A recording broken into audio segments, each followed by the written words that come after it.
newscast, the Arima Mayor Cagney Casimir will be joining us on the phone line. Earlier today, Mayor Casimir held a meeting to discuss the crime plan for Arima as we are entering the Christmas period. Good evening and welcome, Mayor. How are you?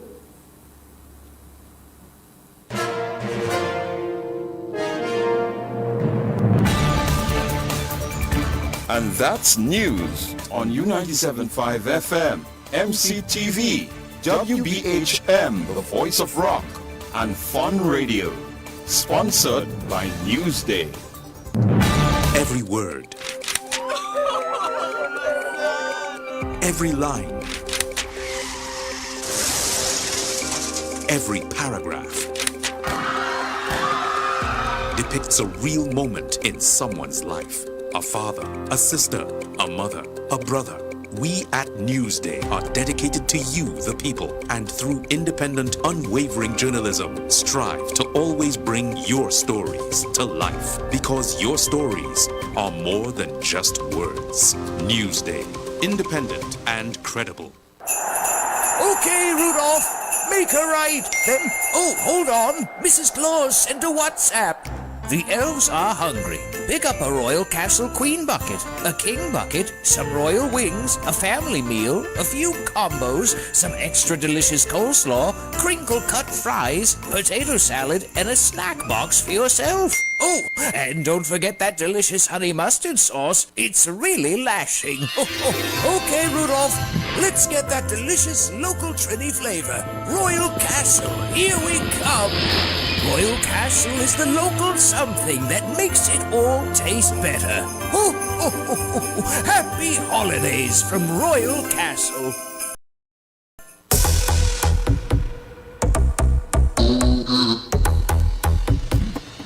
Good evening and welcome to U97.5 FM Hot Like Pepper DouglAR Radio.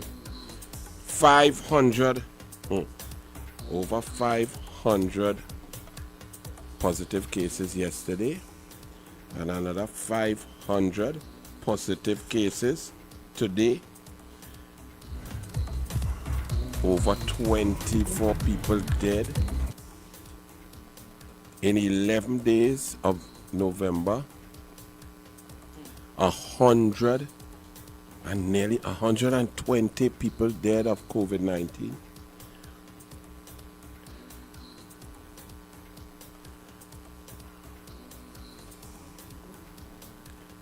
Well, and nobody, I find everybody just calm and cool.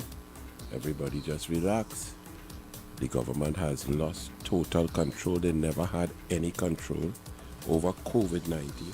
And what is more surprising,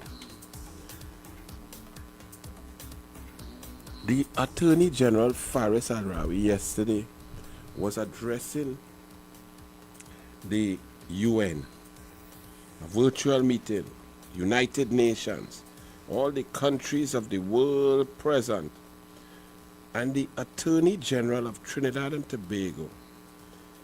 This same Trinidad and Tobago, there's not a different Trinidad and Tobago. You understand? This very Trinidad, and you see how we on U97.5 FM right now? Yes. We in Trinidad and Tobago. This same Trinidad and Tobago, the Attorney General of this country, while we are suffering, while we, yesterday, look at what we said, we talking about COVID-19, the total, complete failure of the government on both aspects and risk of the pandemic, on the health side and on the economic side. There has been total and complete devastation. No one can even point to a bright spot. No one can say, well, boy, the PNM, this government, in the last 20 months of fighting the pandemic, 21 months, that they have done something good. No one. They may say that they had a good idea. Help giving people relief, financial relief, is a good idea. But then from the idea to the implementation, everything fell down. First of all, with the calculation of what sort of value people would require to assist them. The paltry sum of $1,500 a month for 3 months in the first instance, while people were unable to work for 6, 7, 8 months. That in itself is insane. That is like putting a plaster on a cut vein. It does not help. Then on top of that, nobody knows who got the little pittance of the grant anyway. Some people lucky, yes, if you have your Balize card and you know Jelani and in a party group, all right, well, I'm happy for you all. But suffering and sufferation does not have a party card. Hunger does not have a party card. Hunger does not have a political party. Hunger is hunger. Job loss is job loss. Children starving is children starving. But the Attorney General, you all will feel I lying on the PNM. You know? If I tell you, Corky, that yesterday, the Attorney General Faris Al-Rawi addressed the UN, right, which is the United Nations. The United Nations membership is about 207 countries, and then some principalities and other jurisdictions, right? Yes. If I tell you that the Attorney General of Trinidad and Tobago said that the government of Trinidad and Tobago, the PNM government of Trinidad and Tobago, handled the COVID-19 pandemic better than most countries in the world, would you believe me if I said that he said that? We have been in a state of emergency going on 150, 160 days already. The economy is shattered. Prices, food price inflation in a depressed economy. Over 200,000 people have lost jobs since 2016.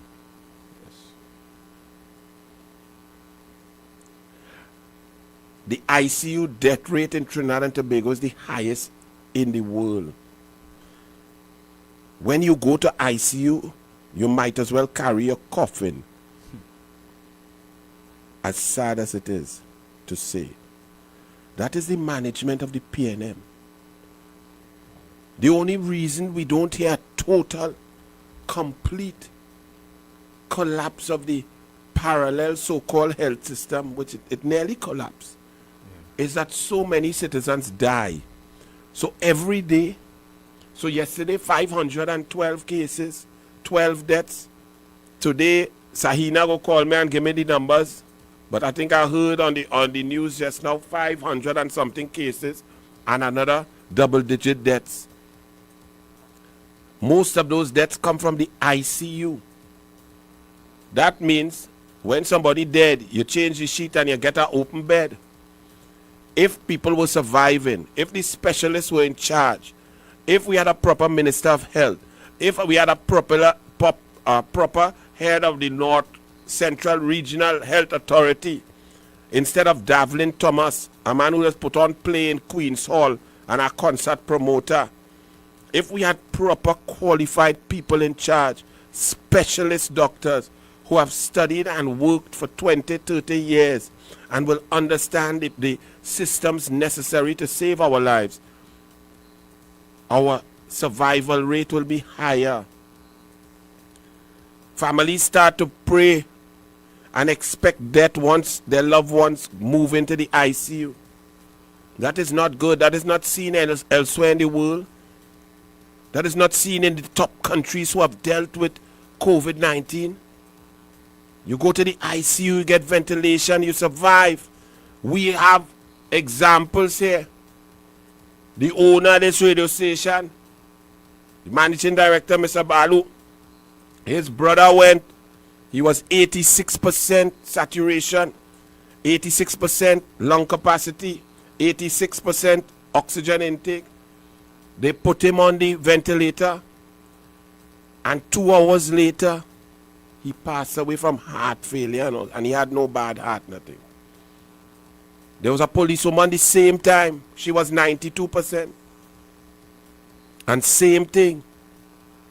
You have Dr. Anand Chattergoon and others saying that the people who are in charge do not know what they're doing. And you all are playing games talking about, oh, don't criticize or don't read statistics or don't check death rates. So what we supposed to check? We just supposed to accept incompetence from the PNM. We just supposed to sit down and hush up like Senator Massa want us to hush up. People's family members are dying. The death rate in Trinidad and Tobago from this COVID-19 is the highest in the world.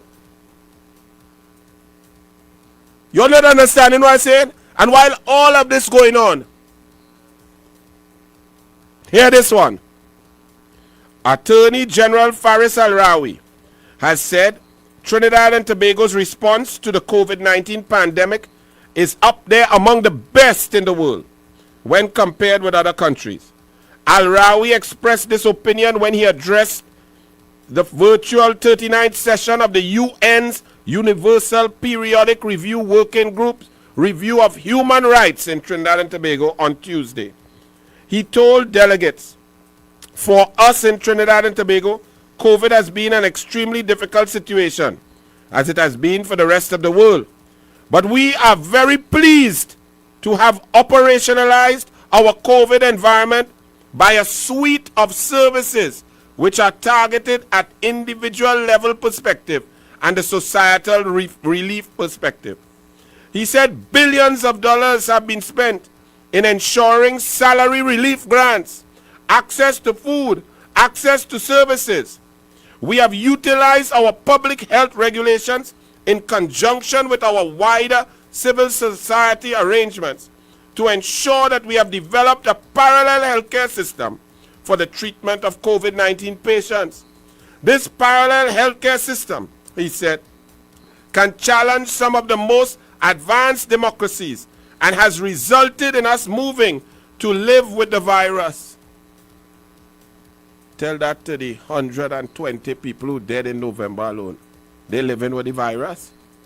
Tell that to the 1,800 people, citizens of Trinidad and Tobago, who have died from COVID-19 due to the incompetence of this PNM government.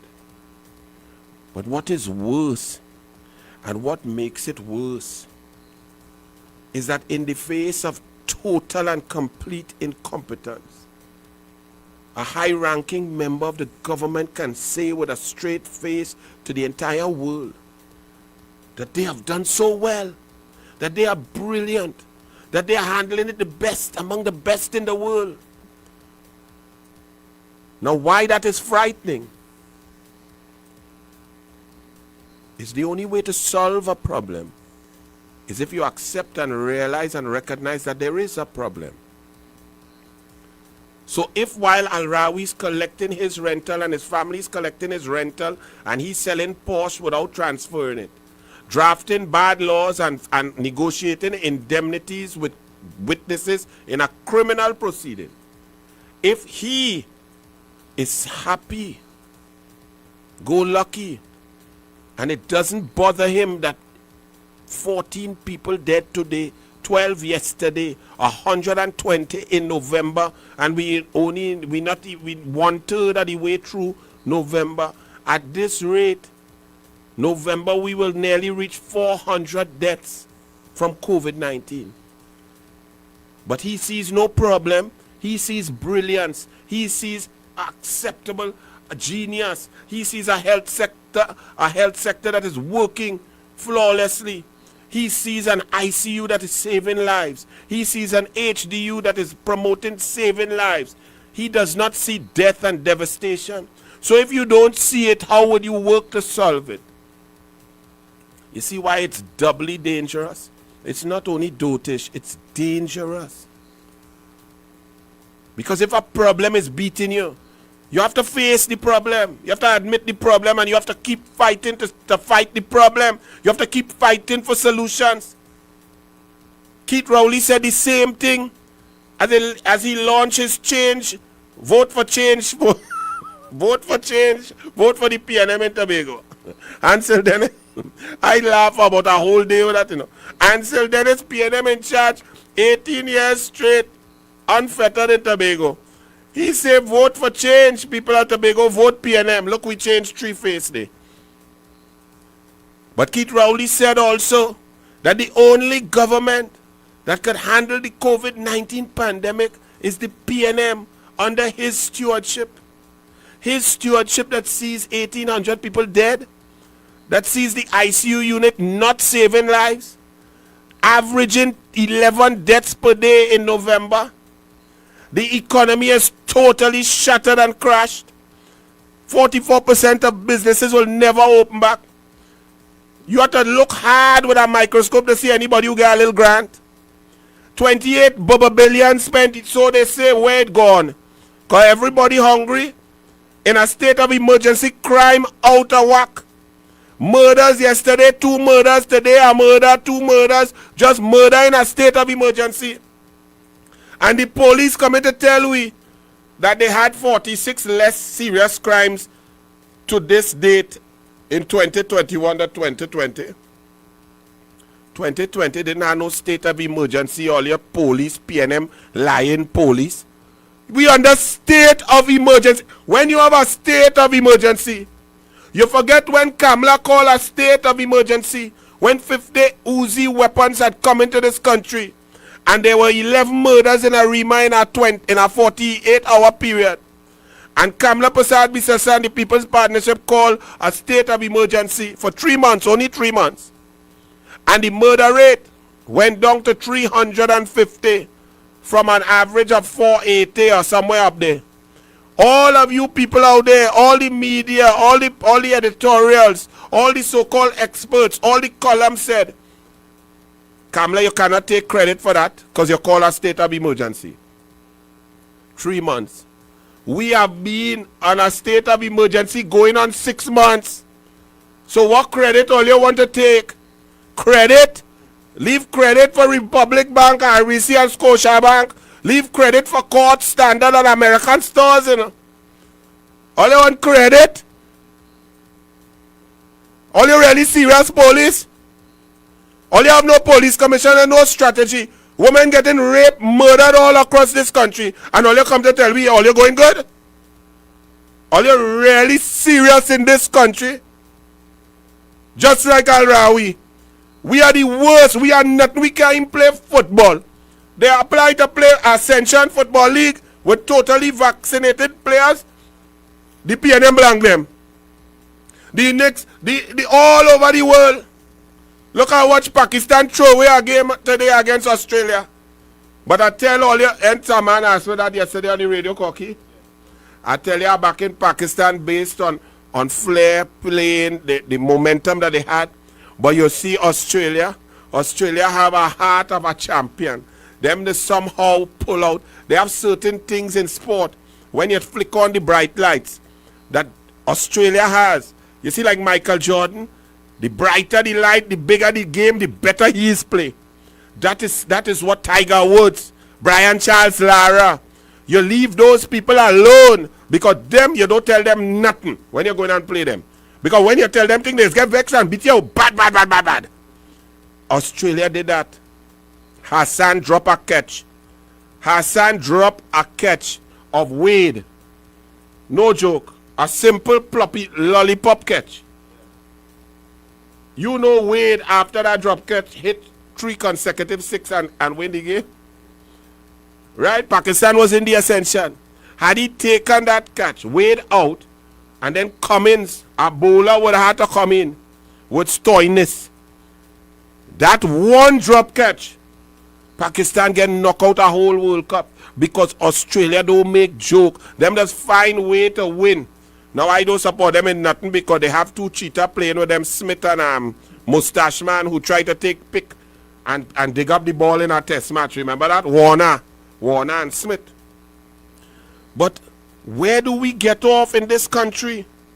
This is Faris Al-Rawi talking about Trinidad and Tobago's COVID-19 response being the best. I mean, people in this country, no, really and truly, man. The mere fact that these human beings feel they could tell me that they really, really, really deep in their heart believe that we are stupid human beings. No joke, you know. No, serious? Cocky, if you was a gambler, your wife know you're getting $6,000 for the month, and you're getting paid every fortnight. So you just get 3 by 3. She know your payday. And when you come home, you hand she $300 and say, see about your 5 daughters. Oh gosh. You say that? Oh gosh. And then you tell she, that all I make this week, this fortnight. You think she would believe you? No. Or she know you went by the casino and lost your money and hit you 2 carpet in the back of your nice dye afro? Or you might tell she the boss man pay you all your money. Or the boss man they pay you all your money and all of that. Yeah. Right? All kind of thing you're talking, but she know you lie because she not stupid. Right? Yes.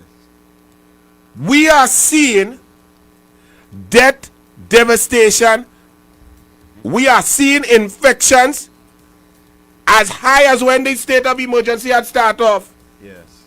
And Al-Rawi on Tuesday is telling the world all is well in Trinidad and Tobago. We are brilliant. The government has it under control. We are better than y'all. In fact, y'all in the globe, y'all should look at us to see how to handle COVID-19. We can't even play sport. We cannot even go and swim in the beach. We are locked down, shut down, broke down, state of emergency and under crime, where young boys robbing truck driver in broad daylight as they're driving down the road. Women getting raped, robbed, pillage across the board, larceny, whole house breaking, everything on the rise.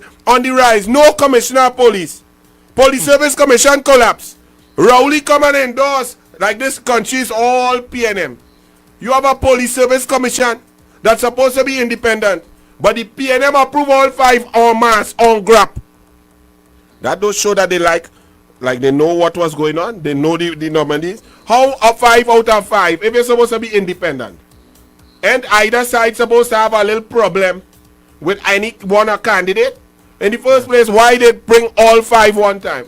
Why they didn't bring 1 by 1 with 5 separate notifications? But all of a sudden, we have political interference that caused the collapse of the Police Service Commission.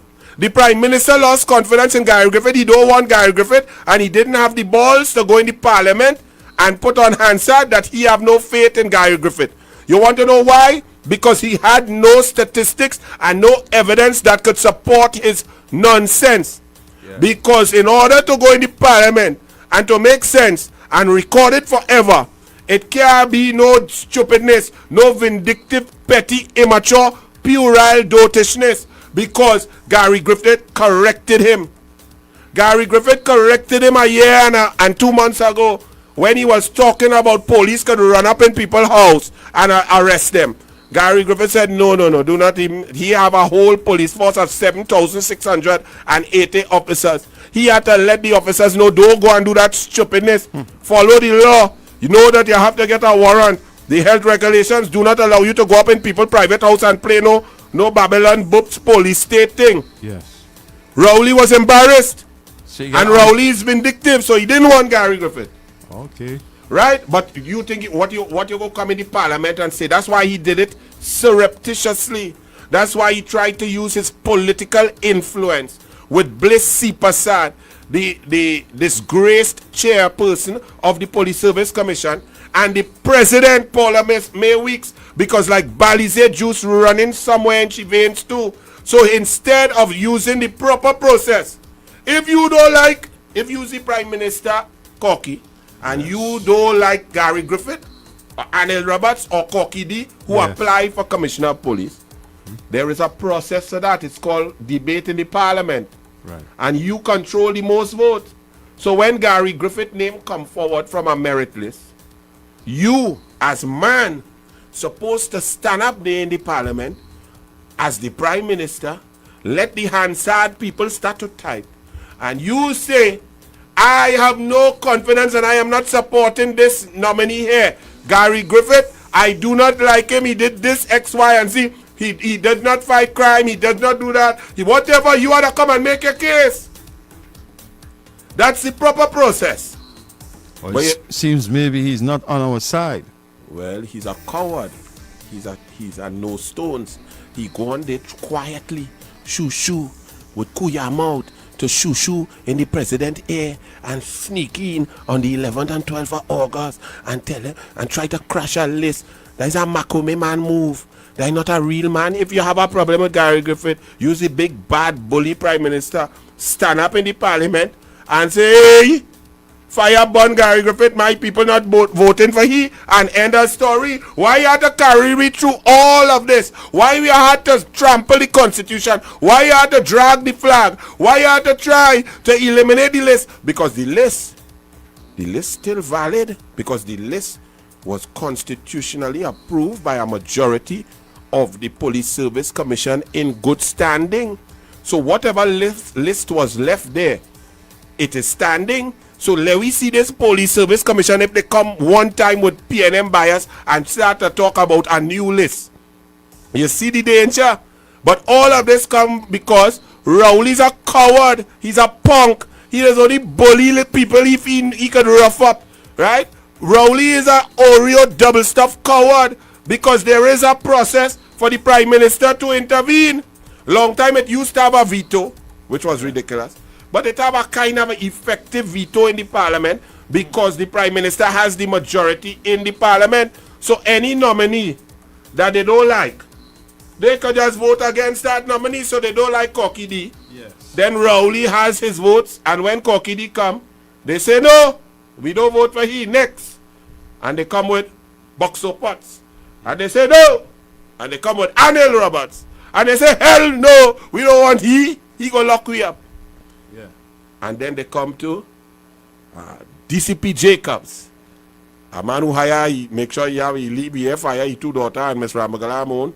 He meeting with Fitzgerald Hines every day to hear his thoughts and his advice on the restructuring of units in the police. Oh good. Well, yes, we like DCP James. He friendly to Balize House. Look like we could invite him to a cocktail party and serve him Balize juice. Yes, let's vote for him. They could do that. That follows the constitutional process, as ridiculous and dotish as it sounds. There is that aspect of it. So why did Rowley try to usurp? Why did he interfere? Why did he misbehave in public office? Why did he use political influence to impact the merit list? Why did he use that influence through the president and through Bliss Sipasad, the former chairperson, to spraddle the list to prevent Gary Griffith from being on the list? Because he's a little coward punk and he have no stones, no set of horny goat weed can help he. He has no balls. We coming back. Right back. Okay, Rudolph, make her right. Then, oh, hold on. Mrs. Claus sent a WhatsApp. The elves are hungry. Pick up a Royal Castle Queen bucket, a King bucket, some royal wings, a family meal, a few combos, some extra delicious coleslaw, crinkle-cut fries, potato salad, and a snack box for yourself. Oh, and don't forget that delicious honey mustard sauce. It's really lashing. Okay, Rudolph, let's get that delicious local Trini flavor. Royal Castle, here we come. Royal Castle is the local something that makes it all taste better. Happy holidays from Royal Castle. It's time to make your community better than before. Join yours truly, Kieran Joseph Samaru, on Your Community. We'll be discussing the important issues with the important people in the place most important to you, your community. Join us every Tuesday at 9 p.m. right here on MCTV as we know and make your community better than before. The Rhine Home Center, Carney Savannah Road, Chabonas. Manufacturers of indoor and outdoor furnishing, patio set, kitchen cupboard, bathroom and house doors in any color and design in mahogany, teak, cedar and pine. You order, we deliver. The Rhine Home Center, Carney Savannah Road, Chabonas. Satisfying every customer. Call The Rhine Home Center, 665-7667. And welcome back. And in the Express today, story written by Anna Ramdas, opposition leader Kamla Prasad Bisesa has again argued that Trinidad and Tobago's shocking COVID-19 death rate can be seen as premeditated state-sanctioned murder. These are very, Kamala Prasad-Bissessar chooses her words very carefully. And these words here are extremely strong, because based on all the information in the public domain since January 30th, 2020, when the United National Congress attempted since then to get debate in the Senate and the Parliament on 5 occasions, and it was denied. When the CMO and the convent girl DouglAR was saying COVID-19 will never impact Trinidad and Tobago. If it touches us, it will be sporadic.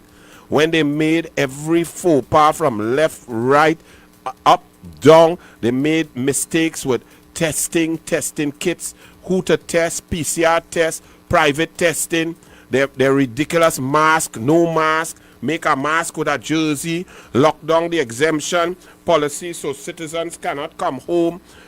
The abject, total, complete failure. No grants, job loss, shutting down and locking down without any plan. The porous borders that allowed Brazilian variant and Delta variant to come into Trinidad and Tobago, and the borders are still porous. The lack of listening to the specialists, the lies and shifting specialist doctors around and talking about the staff at the Couva Children's Hospital, the chief of staff saying that he recommended specialists move out, and he came out and said they lie. I never said that. That was PNM Davlin Thomas and supported by convent girl DouglAR. And since then, the death rate, Tim Gopi Singh has brought it up time and time again. He's asked for a commission of inquiry into every single COVID-19 death. We keep dying in greater numbers daily, and they are trying to tell us they have done all that they can and throw their hands up in the air now, and we are just to die and get infected. No assistance. But they said that they won an election and win. Number 1 in the world with this nonsense. Were aided and abetted by the mass media, who allowed that unsubstantiated position to trickle into the mind share of the population, that people were actually saying that Keith Rowley and Convent Girl were doing good. What abject nonsense. So Kamala Prasad-Bissessar says, the same day that Faris Al-Rawi is boasting to the world that our COVID-19 pandemic response is the best in the world and among the best, and at all levels we have done well, and the population is in good hands with the PNM government. Kamala Prasad-Bissessar says, and you all decide which one is true, which one you feel. Do you think that 1,800 people dead, that in the last 11 days 120 citizens have died? Do you all think that that is handling it good, that we are brilliant? Do you all think that all the separation, the lack of jobs, the food prices escalating, globally we have no protection, agricultural policy nowhere? Look, they can't even help the farmers get rid of locusts, What? and snails that destroying crops. Do you all think that this PNM handled it brilliantly? Brazilian variant from May 11 took over 90% of cases. The Brazilian variant came in here through illegal immigrants, through porous borders. The Delta variant, same thing. There was no spread, community spread from citizens coming home through the PAHO and Ministry of Health, WHO protocols with quarantine, PCR testing, temperature checks and so on. Anybody who was positive was put into quarantine and stayed until they were negative. There was no community spread through that. Community spread of the Delta came just like the Brazilian, through unmanned, porous borders. The incompetence of the PNM. Kamala Prasad-Bissessar said that Trinidad and Tobago's shocking COVID-19 death rate can be seen as premeditated, state-sanctioned murder. Speaking at a UNC virtual meeting on Monday night, Prasad-Bissessar asked why the country was among those experiencing the highest COVID death rates in the world when it was under a state of emergency.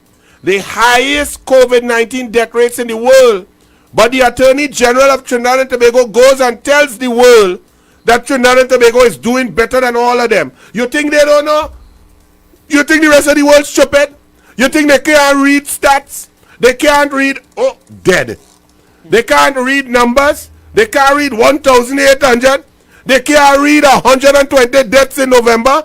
And listening to an Attorney General lie to them, you feel those people stupid? Why you think at the COP26 in Glasgow, the place was empty? Because the rest of the world not dotish? Rowley could go on Pigot's Corner or in Balize House and talk that nonsense, and all they will wave and whine because all they don't care about truth. Y'all don't care about facts. Y'all don't care about supporting evidence. Y'all just say whatever that clown tell all your chair. But the rest of the world cares about information, statistics, plans, programs, implementation, and most importantly, results. So you don't think the whole world was laughing at Trinidad and Tobago while the Attorney General of Trinidad and Tobago was telling them that Trinidad and Tobago is #1 and highest in the world and the best handler of COVID-19? You don't think all those other people he was talking to were looking at each other and going, but what the hell? Where they find this clown? Where they find this liar from? He can't see. You don't think they could have just hit their phone and Google Ministry of Health statistics, COVID-19 deaths, November 9th? Yeah. COVID infections? How many ICU beds? What's the percentage? What's the death rate in Trinidad and Tobago from COVID-19? What happened since April in Tobago when the Prime Minister invited people to come and infect the whole of Tobago? You feel the people could not look on their smartphone and just Google that? While the Attorney General is lying to the world? He lied in the Parliament, had to apologize to the member for Siparia. And even his apology, he lied 3 times, talking about nobody picked it up. When Dinesh Rambali, right after him, said, you are a liar, the former Prime Minister, no member of her family in any form or fashion got any rental whatsoever at all for any period whatsoever. Yeah. Kamala Prasad said, she asked why the country was among those experiencing the highest COVID death rates in the world when it was under a state of emergency. She noted that since the declaration of the SOE, the intensive care units and the high dependency units are filled.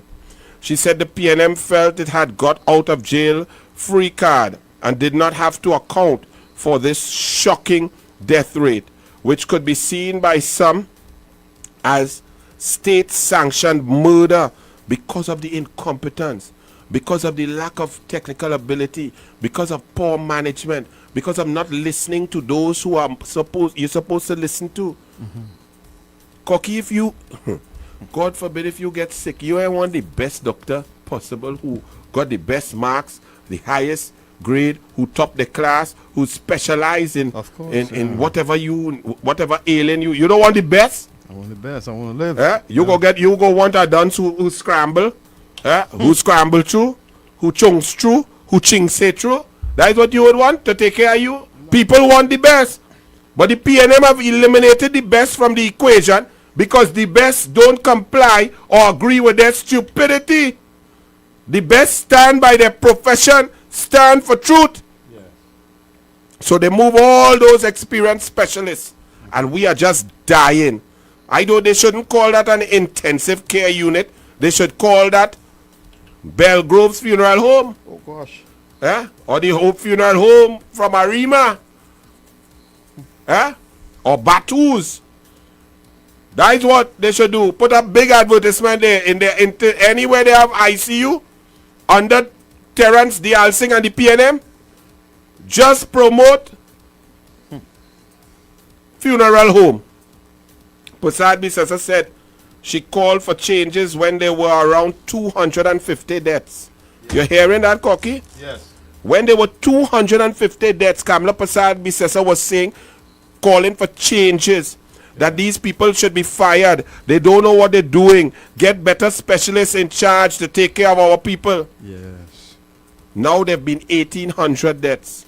And 1,700 more people have died. And no one has been held to account. They saw nothing wrong with what was happening.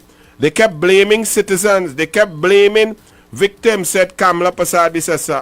Can you imagine that? How perverse, how bold-faced of them. And now they're lying to the world and balling. Yes, we are the best in... What y'all talking about?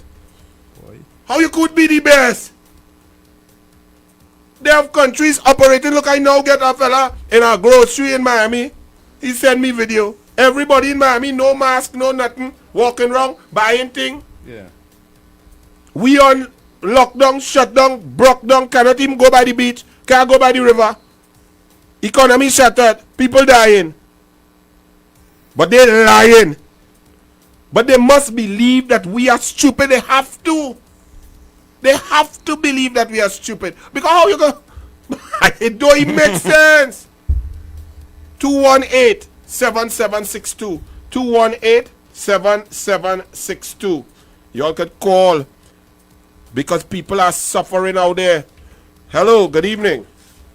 Good evening, Tomato Chukasahina and double sometime, you know. Yes, my Good brother. evening, Anil, and to all the listeners. Let me get the statistics first and then we go talk Yes, about please. the fellow without the lens. Yes. 509 and 12 deaths. 509 and 12 deaths today. All right.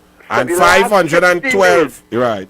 The last 15 days, 160 deaths. For the last how many days? 15 days. So the last half a month, the last 15 days, Right. 160 dead citizens. Right. Now, one of the statistics, these fellas, I believe they kind of don't see it. They don't want to give us. If you watch at the first world countries, Europe and things, they give you a projection if it continues to be like this, how they could get in 2 months, 3 months, and things like that. Why Terence the Terrible don't give us that? Because, you see, if they give that figure, then they might improve because they will try to mitigate against that. Now, if we're using the projection what we have for the last 15 days, which is what? 160 divided by 16?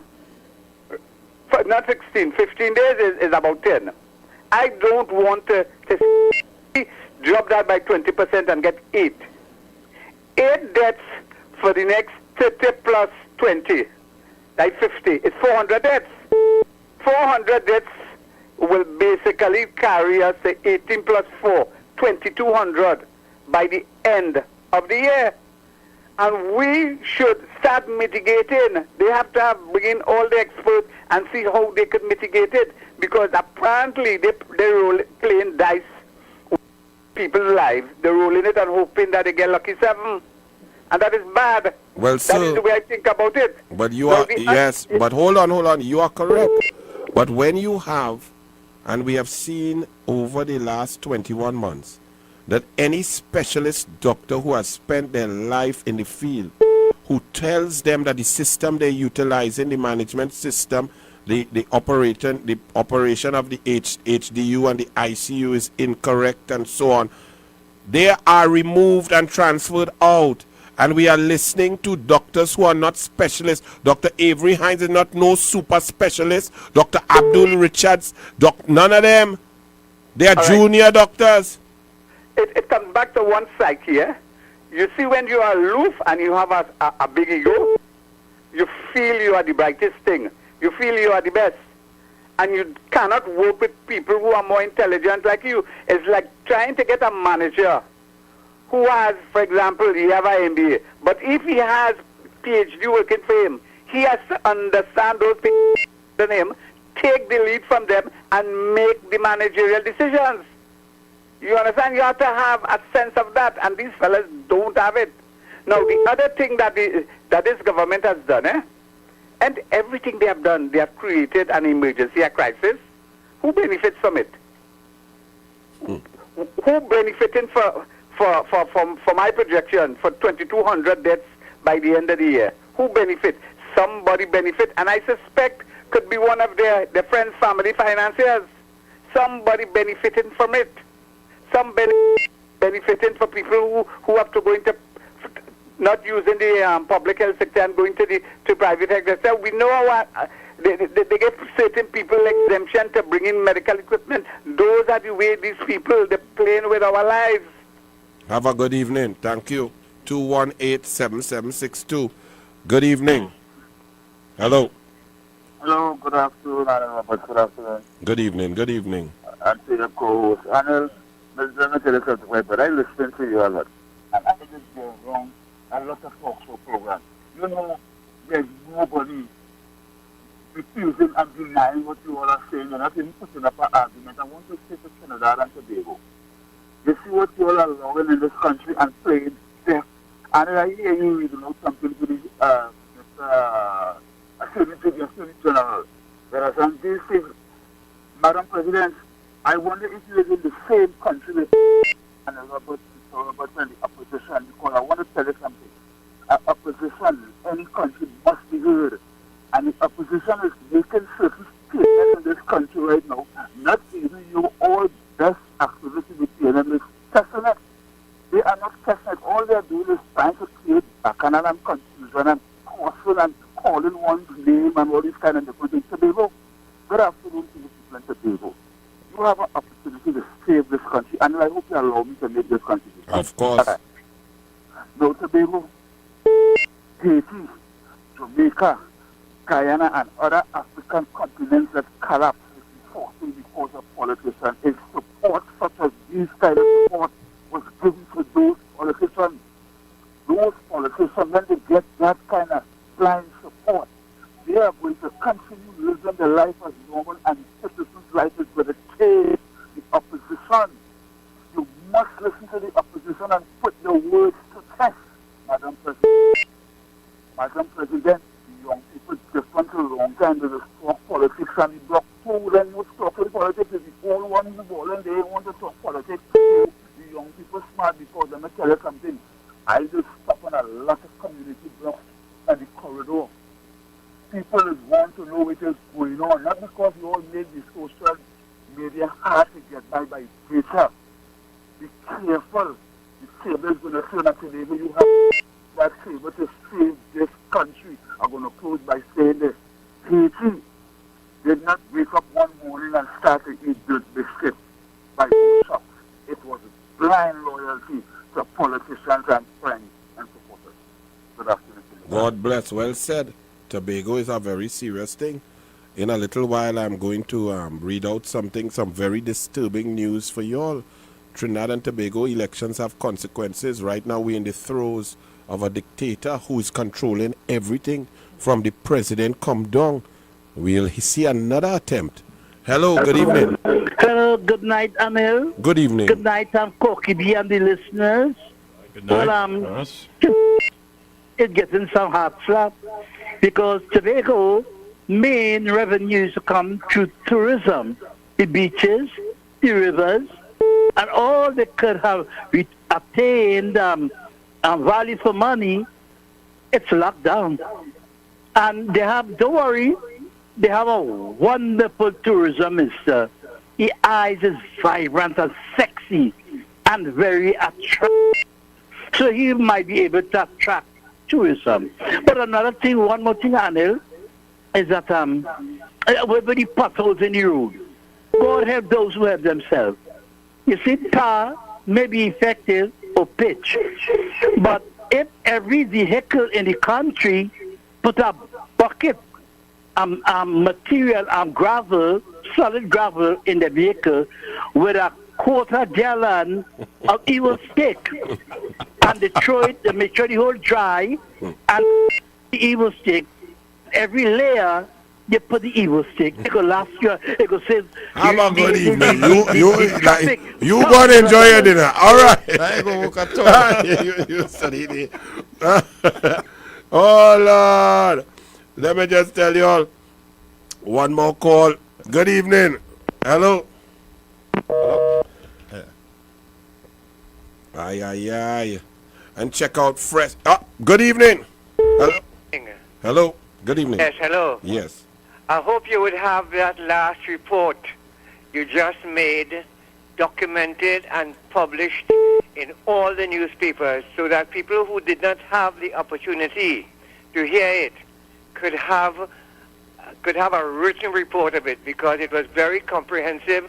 It was saying everything that was happening in the country, so the whole country need to know this is what is going on. I hope you publish it.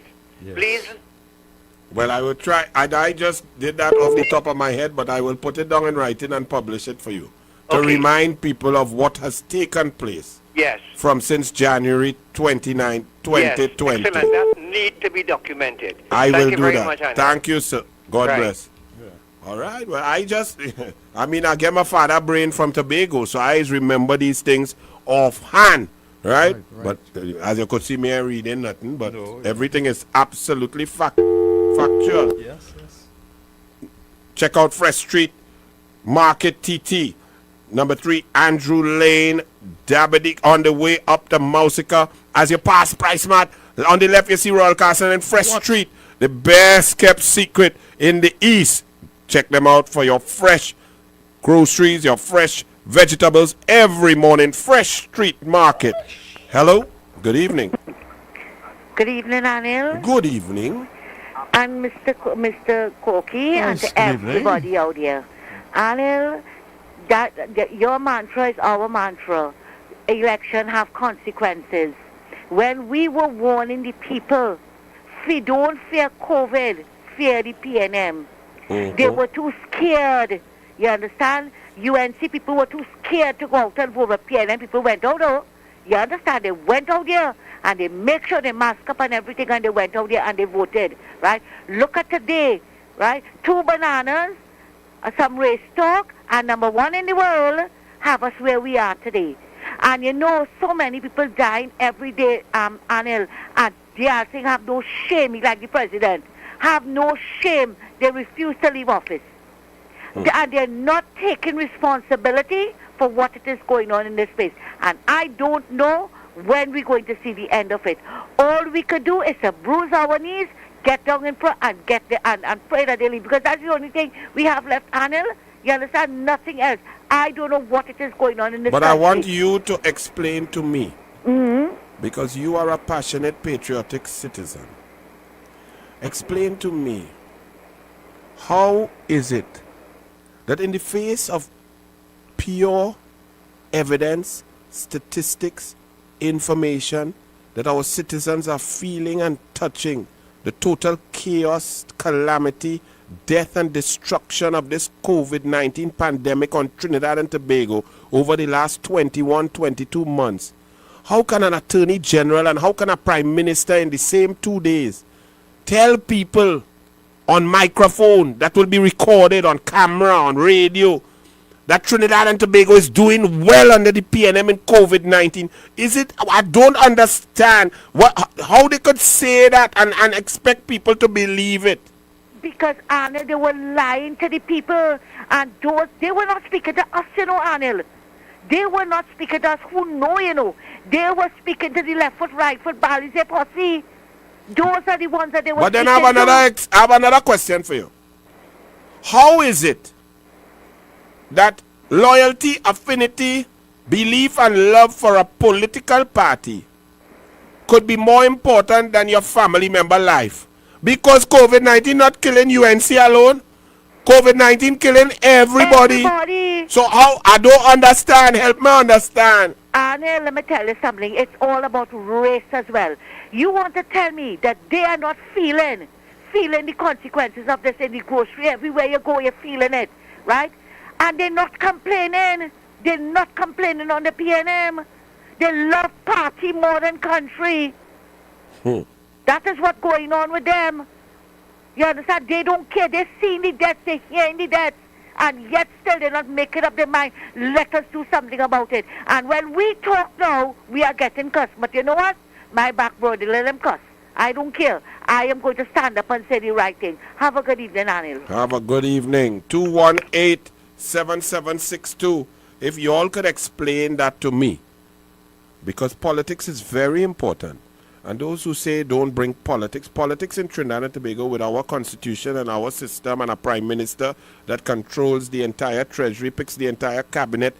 Politics impacts your lives no matter what you like or what is important to you, whether it's family, whether it's education, safety, road, infrastructure, job creation, the environment. Politics impacts every single aspect: crime, safety, health, And when you see a government that is a total, complete failure, why are you justifying it? Why are you protecting them, even if you voted for them? Because you may have voted because you believe what they say and so on. But when you are faced with facts of total and complete incompetence, from the Prime Minister come down.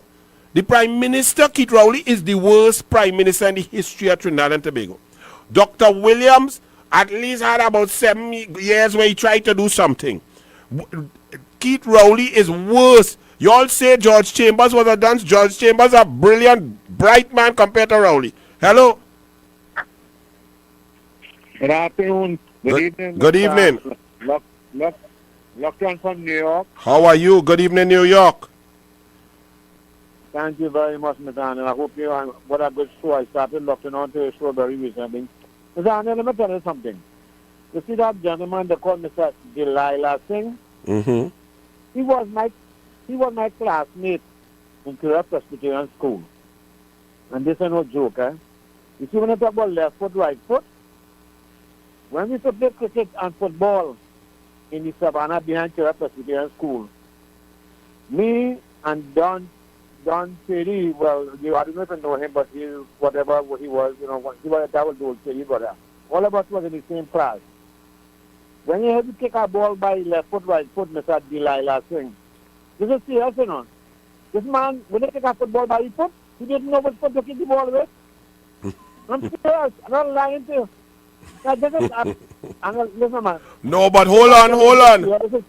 But hold on. Let me put it this way. That might be true, but then sometimes people have different skills and talents. So sometimes if somebody had 2 left foot and don't know how to run and have no coordination and so on, they're supposed to be the brightest in the class, but it appears that he was a dunce too. Yes, let me tell you something. I know from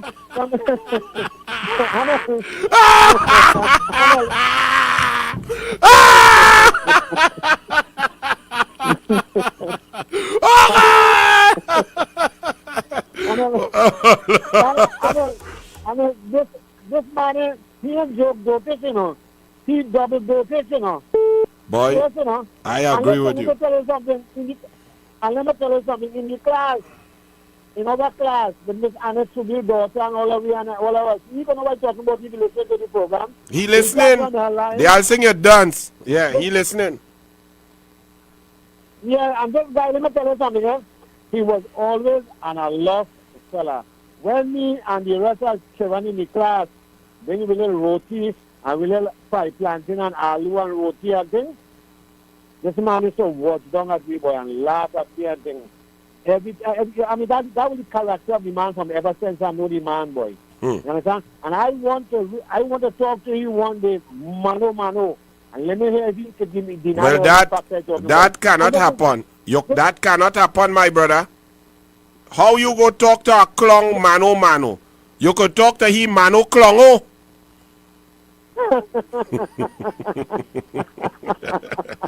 Have a good evening, my brother. Listen, man, and I'm more serious note. Yes. I want to show the PNM supporters and them. Listen, be careful here.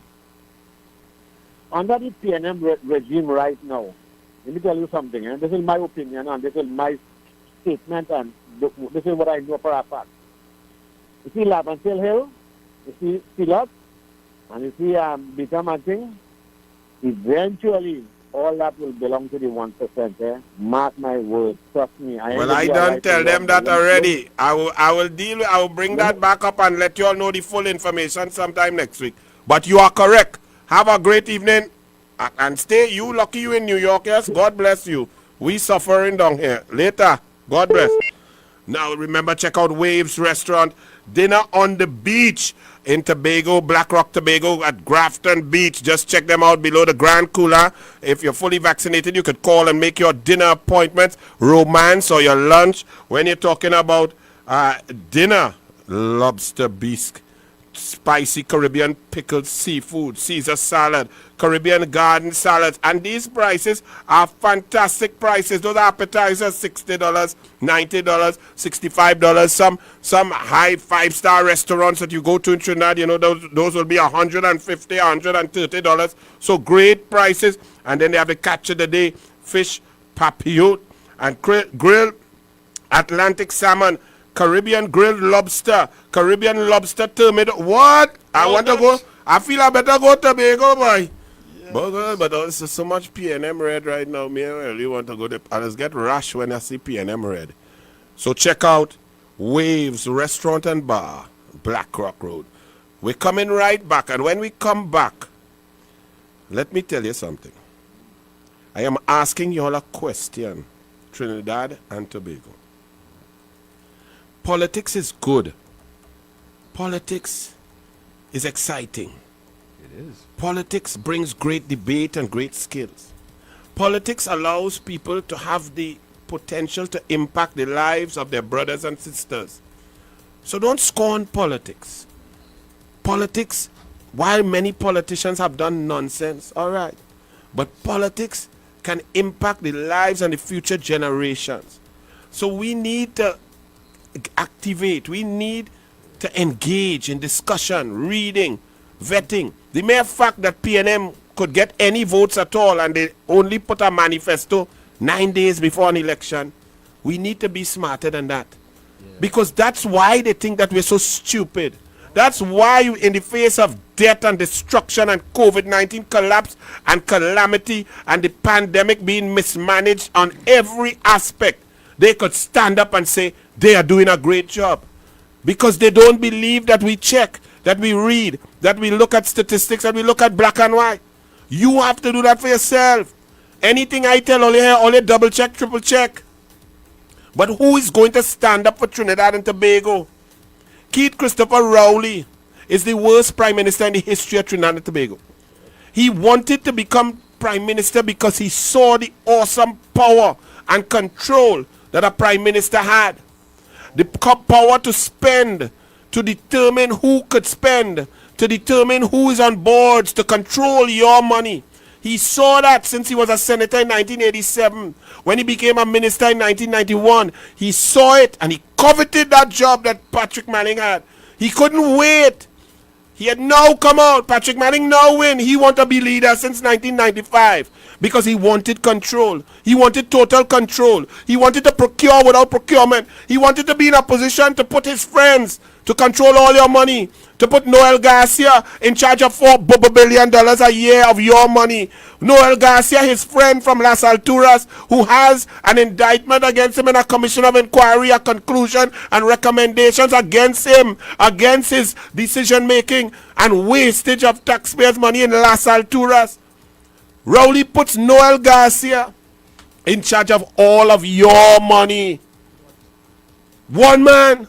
All you P&M who whining your neck and all you couldn't get to be in charge of a board. You all could not manage some housing projects. You all could not be in charge of building fire stations and police stations.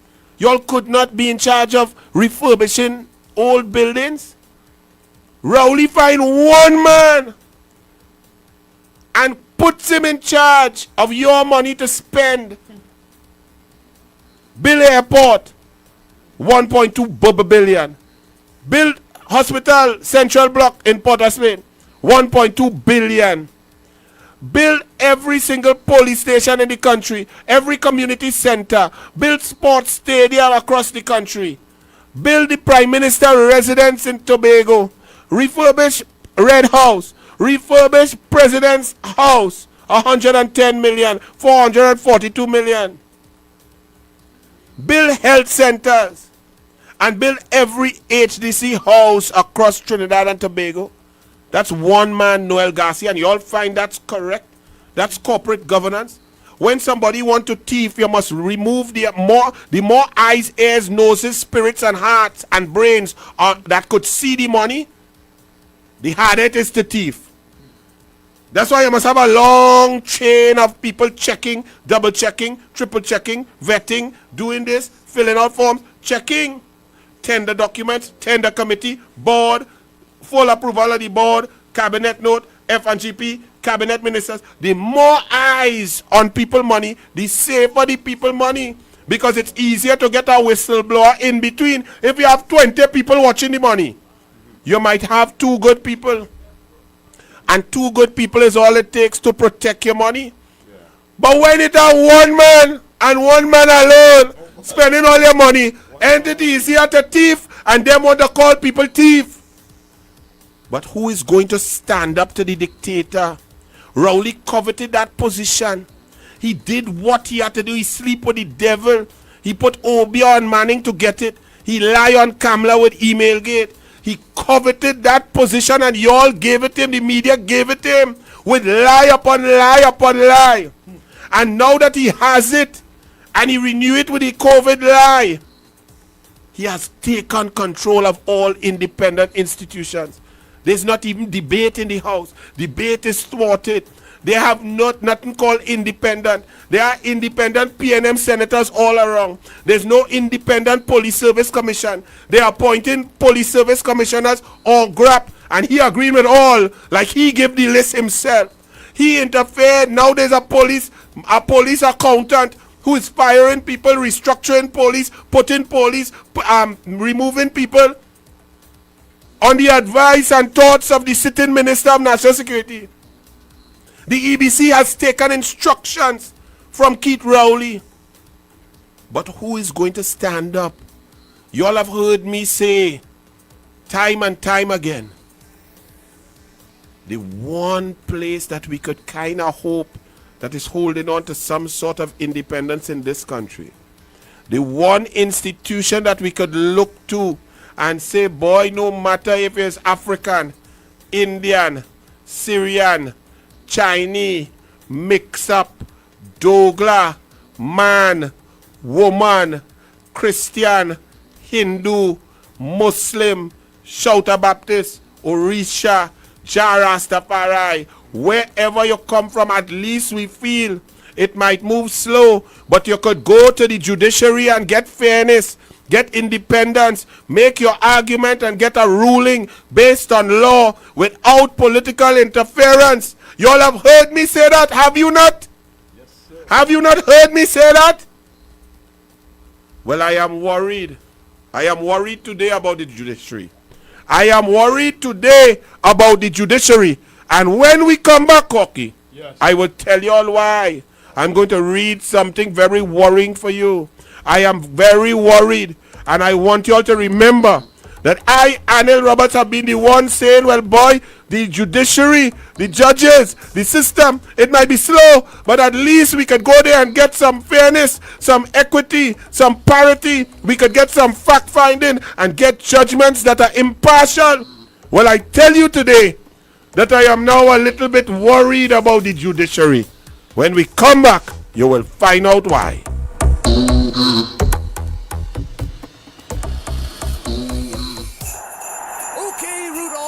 Make her right. Then, hold on. Mrs. Claus sent a WhatsApp. The elves are hungry. Pick up a Royal Castle Queen bucket, a King bucket, some royal wings, a family meal, a few combos, some extra delicious coleslaw, crinkle-cut fries, potato salad, and a snack box for yourself. Oh, and don't forget that delicious honey mustard sauce. It's really lashing. Okay, Rudolph, let's get that delicious local Trini flavor. Royal Castle, here we come.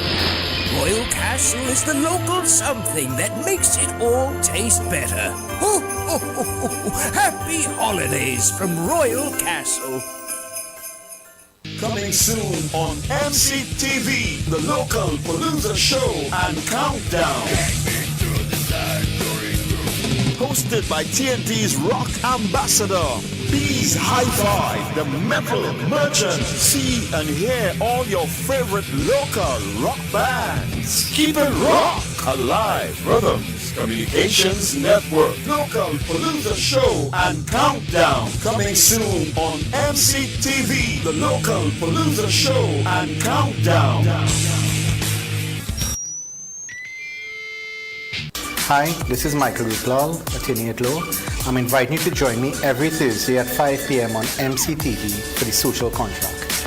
It's a new show where we will be discussing bills that are being debated in Parliament, topical legal issues and recent decisions of our courts, and where we'll be giving general legal advice on issues that affect you, the public.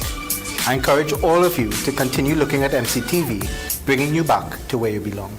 You! What are you doing on Tuesday at 7:30? I'm going to our service. Join me on Tuesdays on MCTV. Don't make joke. Every week, new episode. What are you waiting on? Make sure I schedule me in. Don't make joke. MCTV original series. Make sure I watch. No! Yes? They can't do the show! Thank God, they won't be here anyways. Don't make joke, eh? No, they're just joking, Jules. U975 Hot Like Pepper Multicultural Radio and Multicultural Television MCTV, bringing you back where you belong. Part of the Rhythms Communications Network. To advertise with us, call 218-7820.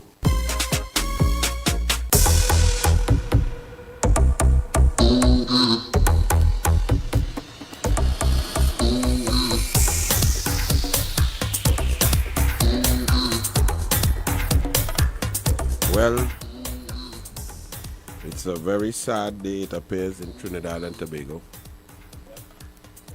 because when I tell you that the last hope that we always had, that we could always hold on to, I know some of you used to say, Anil, you're naive, you know, but I always used to say, and I still want to say, that the one independent institution that we can hold on to, get some fairness, no matter who you are. You could go and make an argument, debate, discuss, defend, and get a fair judgment and ruling, was the judiciary of Trinidad and Tobago. But I have a letter here that I'm going to read for you that worries me deeply. If you are aware, let me give you some of the background. Keith Christopher Rowley, in his zeal for total control, political control and power, not only saw it fit to appoint the niece of a former sitting PNM government cabinet minister to head the EBC, which controls the electoral process. He took this a step further when Tobago sent the PNM a very strong message over an 8-year period, moving them from their 12-0 comfortable perch down to a 6-all position from a PDP party that was just born and has built strength in Tobago to represent Tobago, to bring some economic benefit and opportunities and hope to Tobago.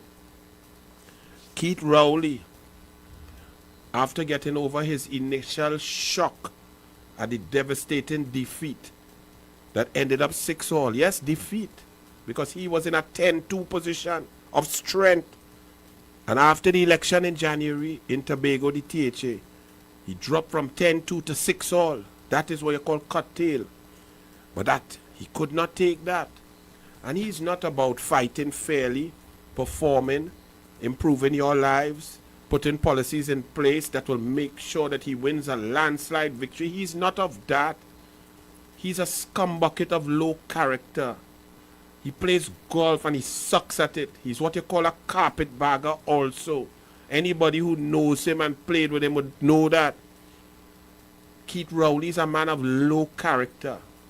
A teacher who used his power position to impregnate a child of school age. That is Keith Christopher Rowley from 1969. People in Tobago know him. But he used his power and his position in the parliament to bring a bill to instruct the independent, and I use the word independent very loosely, the independent EBC, to change the number of seats in Tobago from 12 to 15.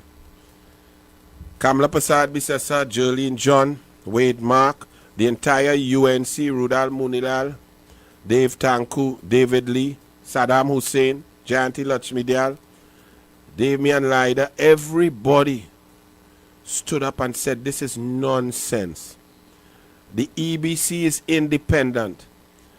Historically, they operate under their own rules and mathematical equations to create boundaries.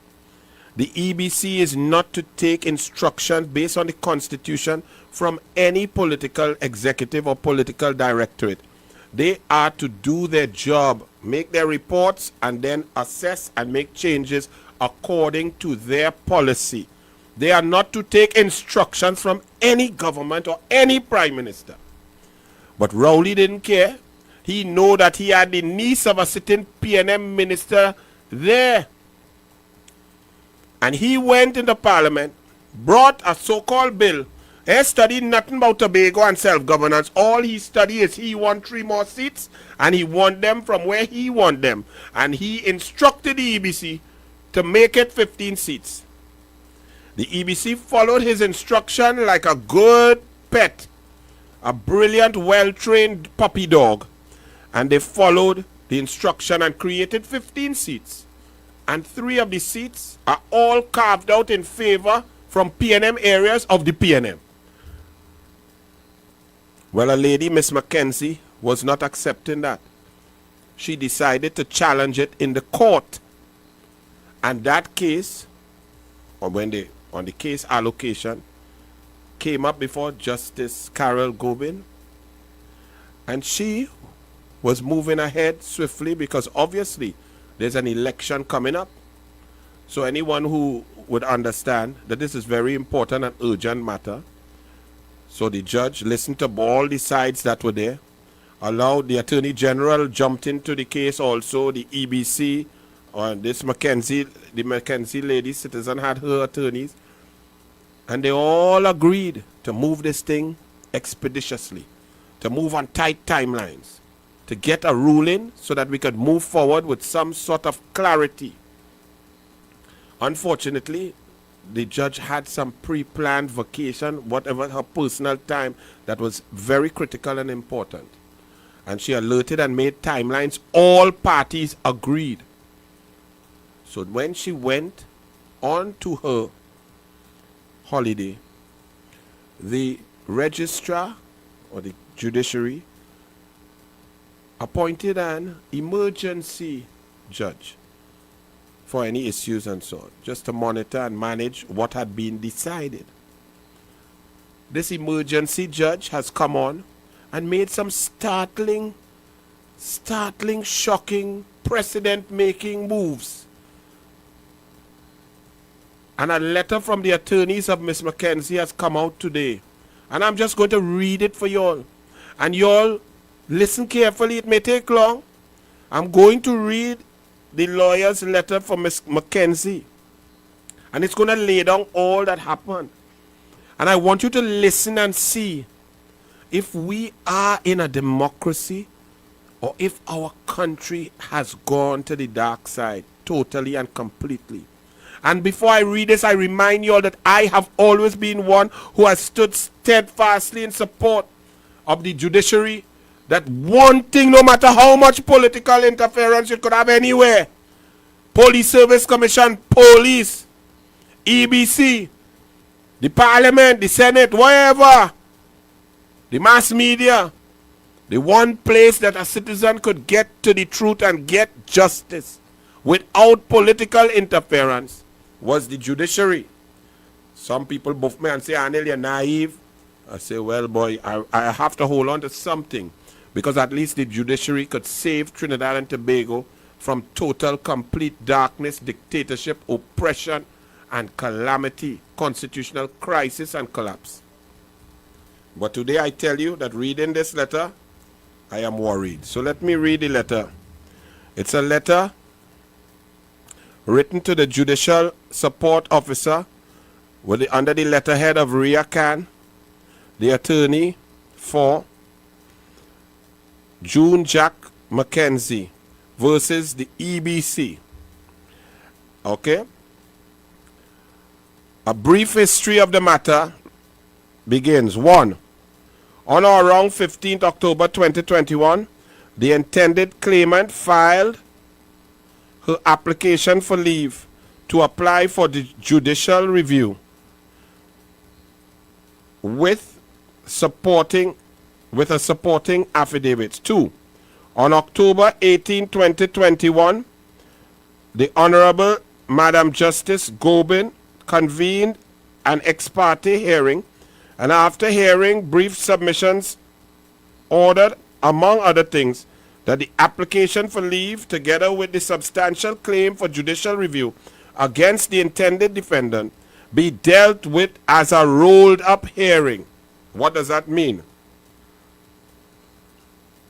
It means Madam Justice Gobin, in her wisdom, knew what this case was about, the importance of it, the public interest, the election coming up on December 6th, and she decided and agreed by all parties to do all in one, okay? Like a smorgasbord of issues to deal with them. Pursuant to the order of Gobin J., the intended claimant served the intended defendant, the Attorney General. She incurred the expense of placing advertisements and so on in the papers.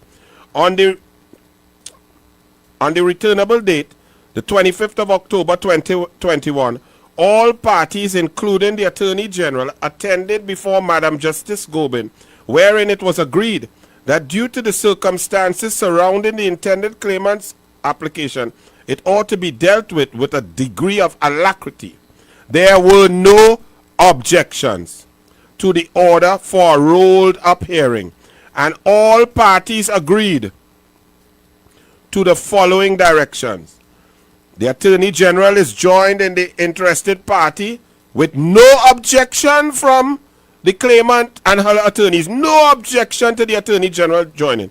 The intended defendant and the AG are to file their affidavits in response on or before 1st November.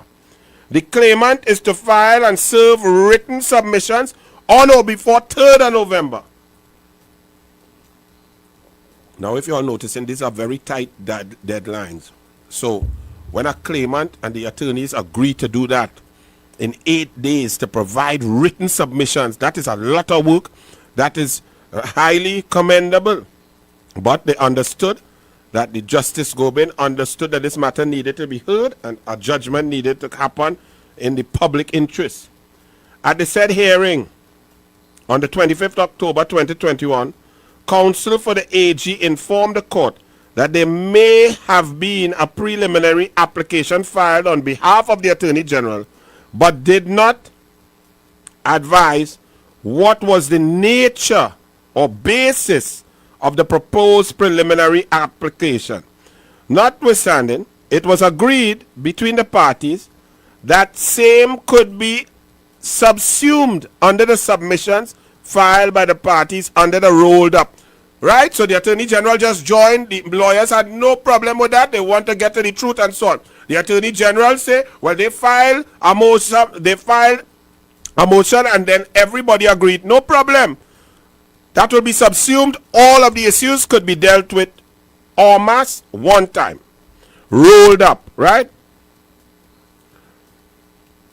So all was done on time, moving forward, right? The intended claimant filed its full written submission on the matter on time, November 3rd. On November 5th, 2021, an email was sent to the respective parties from the chambers of Madam Justice Gobin, which stated the following, and this is where the issues started to arise. So I'm going to read out verbatim the email from the chambers of Madam Justice Gobin. Reference is made to the above mentioned matter and notice of application filed on 1st November. The Honorable Madam Justice asked me to forward the following. The application of the Attorney General to dismiss the claimant's claim came to my attention at about 9 a.m. today, while it was filed on Monday 1st November. Now this is on 5th November that we're reading from, 2021. It was not forwarded to the team, Gobin, until the afternoon of Wednesday 3rd. Now remember, 4th was Diwali. It was not immediately forwarded to me because my assistant was busy doing other things, right? At the first hearing, I told you that I was proceeding on a 2-week break for the period 8th November to 22nd November. I did indicate then that I would be prepared to give up some time in order to receive and to consider submissions and to rule on the matter on November 22nd on my resumption of duty. This was because I was reluctant to add to the workload of one of my colleagues with a matter that required urgent attention. While counsel for the AG and signal at the hearing, while counsel for the AG did signal at the hearing that the state was considering filing an application on a preliminary issue, I had hoped that it could be dealt with urgently. And by today's date, in the circumstances outlined above, this does not now seem possible, as there will be, in relation to this new application, another fast-track timetable with directions for legal submissions and the allocation of further judicial time over the next 2 weeks, which I regret to advise I simply do not have. The break is long overdue and now essential. It is my intention to discuss this matter with the head of the Case Management Committee to ask that the matter be reassigned to another judge docket. I apologize for any inconvenience caused. On November 3rd, 2021, the lawyers we wrote to the JSO, to Gobin J, and indicated the following. I have brought the content of your email to counsel's attention. He notes the difficulties of the Honorable Court and is sympathetic of same. We are of the respectful view, given that these proceedings are rolled up, that the issues raised in the Attorney General's application can be subsumed within the directions for submissions that have already been ordered by the Honorable Court. In other words, there is no need for the parallel track, as it were, to treat with that application. The intended claimant has already filed full submissions in support of its claim, which also specifically treat with the issues arising in the AG's application. However, if the Honorable Court, due to the time constraints and the understandable need for the scheduled vacation, is still unable to treat with the several issues arising in this matter, the intended claimant fully appreciates that issues and will have no difficulty if the matter is reassigned. We wish the Honorable Court a restful and rejuvenated vacation. Subsequent to this, on November 8, 2021, the following further email was received by the parties from the chambers of Madam Justice Gobin. Reference is made to the matter at caption. Further to the emails below, the Honorable Justice Gobin has indicated that she has contacted the committee and that the matter of the notice of application filed on 1st November 2021 is being addressed, and any inquiries as to whom the matter will be assigned for an urgent hearing may be directed to the registrar. On Tuesday, 9th November 2021, the parties were directed to appear before Madam Justice Quinlan Williams for a hearing on the subject matter. At the matter, her ladyship indicated that she was the emergency judge and was informed that the matter had urgent applications which needed to be dealt with at the hearing. Her ladyship inter alia suspended the directions of Gobin J.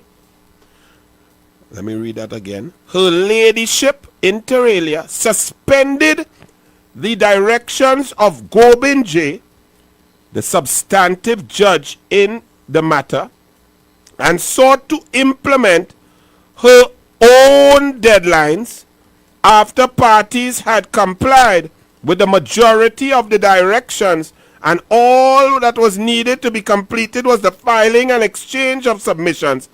Her ladyship indicated that she was not prepared to treat with the matter as a rolled up hearing and would be dealing with the issue of leave only, notwithstanding that the intended claimant had filed some submissions on all issues in advancement of the rolled up hearing as ordered by Gobin J.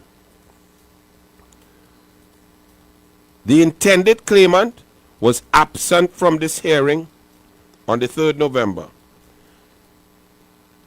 and she was explained to the court.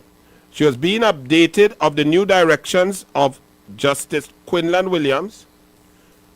She expressed her concern as to how the matter was progressing. She explained inter alia that she had expended resources to ensure that the timelines set by the substantive judge were met and was looking forward to a resolution of the entire matter on November 22nd, 2021. On the instructions from the intended claimant, Mr. Stephen Ramkisoon telephoned the Registrar of the Supreme Court, Mrs. Oliver, and requested the status of the reassignment to a new judge pursuant to Gobin J.'s email, and Madam Justice Quinlan Williams' role in the proceedings. Miss Oliver confirmed that Gobin J. was still the substantive judge and that Quinlan Williams J. was the emergency judge who was dealing with any emergency applications that may arise while Gobin J. was on vacation. Mr. Ramkisoon thereafter advised counsel for the intended claimant and the intended claimant herself of the telephonic discussion with the registrar. The way forward. This is a letter written by the attorneys for Ms. Mackenzie. Just to summarize what has taken place in this letter, all of the claimant, the defendant, everybody under Justice Carol Gobin agreed to deadlines, to plans, to submissions, and all were met. The judge had to go on leave that was pre-planned and very important and urgent. She ensured that all was put in place and all had agreed to the rules of engagement. Deadlines were met. And the judge had given November 22nd, where she would have given her ruling on this critical matter, which involves the EBC and the THA elections, 15 seats, as we're talking about the propriety, the legality of the issue. As is normal, an emergency judge was put in place if within that period up to the 22nd of November there were any emergency filings or motions or delivery or any issues that were applied for in an emergency manner, that emergency judge will handle. No one, not the claimant, not the defendant, not the attorney general, applied for any emergency anything. But the emergency judge suspended all the rulings and agreements of the substantive judge and made her own new decision. Now y'all take, I just reading the facts for y'all. Y'all can interpret it as you want. The attorneys for the claimant said, well, the way forward that they are suggesting under these circumstances of this critical case of public import. Number 14, they said, having received the registrar's explanation, we note that it accords with the email instructions of Gobin J. The notice of application filed by the Attorney General was reassigned to Quinlan Williams J. If indeed the Attorney General was seeking to have it dealt with on an emergency basis, that is not the case, as is clear on the filed application. So the Attorney General did not even apply for any emergency ruling and on the filed application. We are of the respectful opinion that neither the intended claimant's application nor the Attorney General's application is urgent and therefore ought not to engage the attention of the emergency judge. As a matter of fact, on the 25th October 2021, all parties agreed that the AG's application will be subsumed under the directions for written submissions on the rolled up hearing.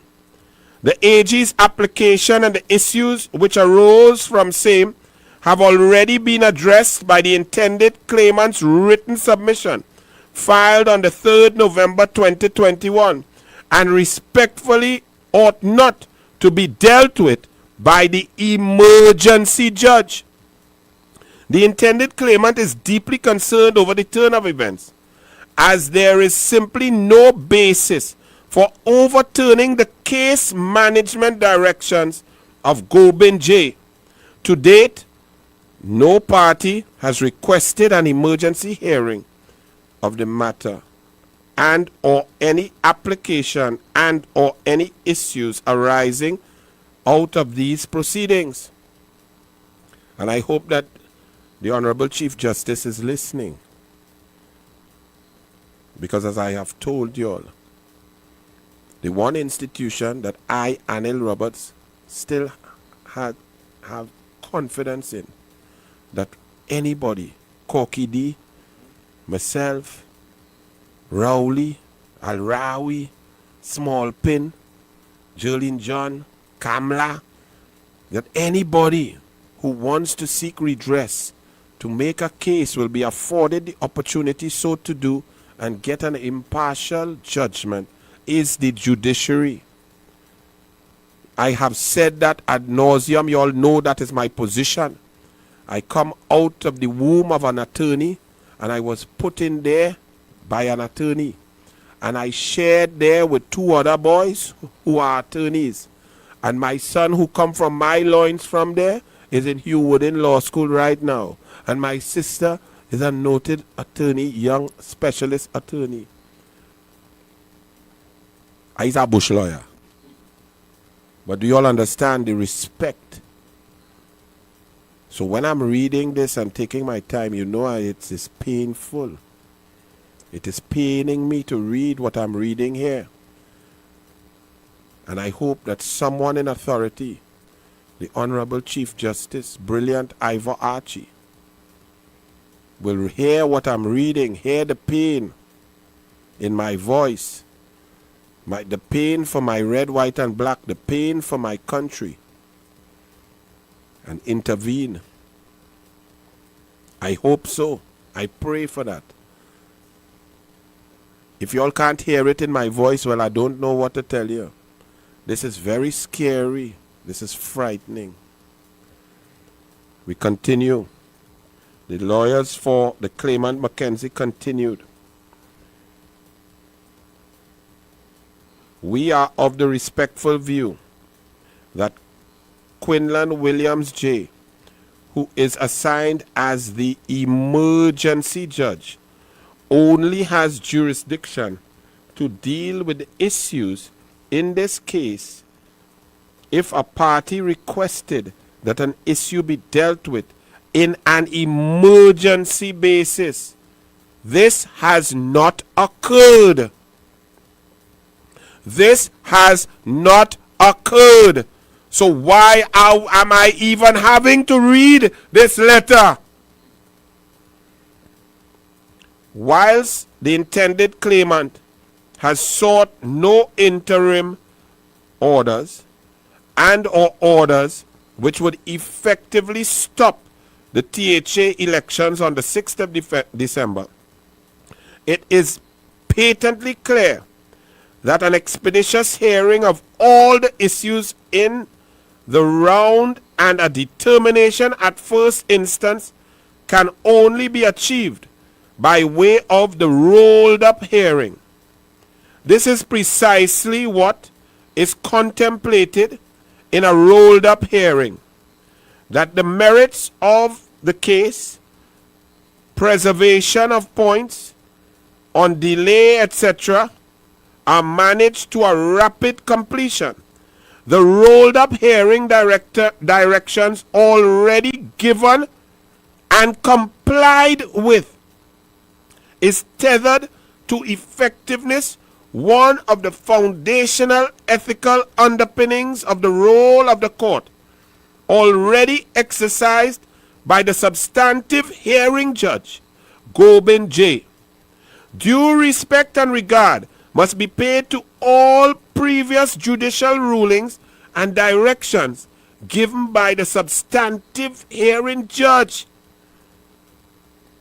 I can't believe what I am reading. I don't. Continued. Moreover, it aligns with effectively managing cases in ways that are proportionate to the matters in issue and time and resources devoted to the case, making decisions that are clear, coherent, and enforceable, and that further the objectives of the CPR, including the overriding objective of dealing with cases justly. Accordingly, Quinlan Williams J. cannot suspend the directions of the substantive judge, Gobind J., with which parties have substantially complied in the proceedings. To do so would be tantamount to setting aside the discretion and guidance of the docketed judge, Gobind J., pursuant to parts 5612 and 5614 CPR, and effectively denying the intended claimant the benefits of a rolled up hearing in contemplation of an expedited timeline for the full resolution of this matter. Respectfully, in any event, Quinlan Williams J., by virtue of being the emergency judge, does not have the jurisdiction nor power to do so. Lord have mercy, help us. Help us in this country, Lord. Let me continue.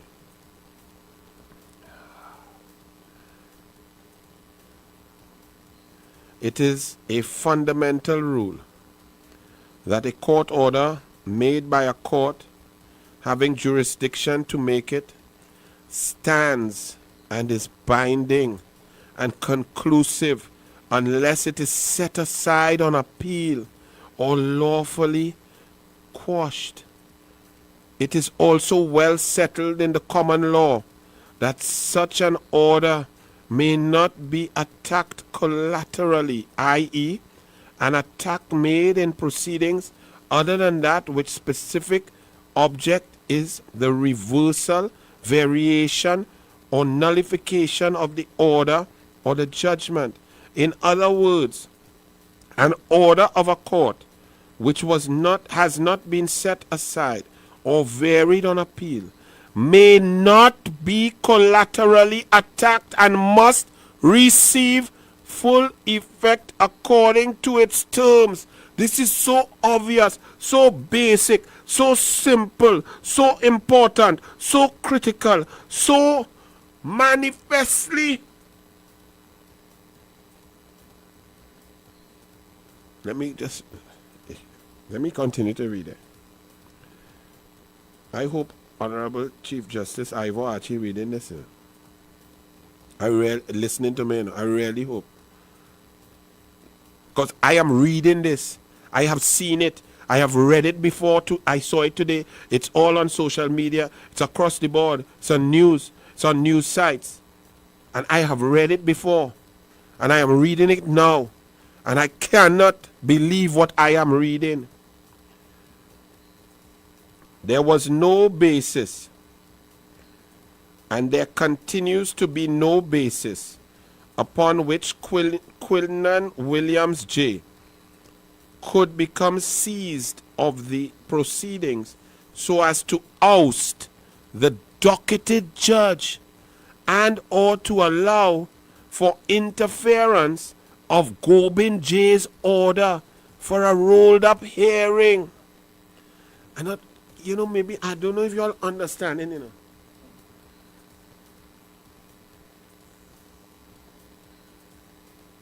It's like you are the head coach of a team. You implement a starting lineup. You also state how the substitutions go in, and you put a sheet of the bench players. You give it. You have to go and see about a personal matter. But you give your full instructions, your strategy, your technique, what you're going to play, how you're going to play it. You lay it out for the assistant coach. The assistant coach is basically to follow your instructions, what you have said. Now if an emergency come up, like a man get injured and a break leg early in the game or something, well, the assistant coach will have to deal with that emergency situation because you're not there. But the assistant coach cannot in the changing room crush up your starting list and your bench, throw it in the bin and write out his own. I just want to break it down. All you understand what I'm reading here? Yes. Let me continue. Let me continue. There was no basis, and there continues to be no basis upon which Quinlan Williams J. could become seized of the proceedings so as to oust the docketed judge and or to allow for interference of Gobin J's order for a rolled up hearing. We are duty bound to point out on the intended claimant's behalf that Quinlan Williams J. has absolutely no jurisdiction whatsoever to treat with the order or orders of Gobin J.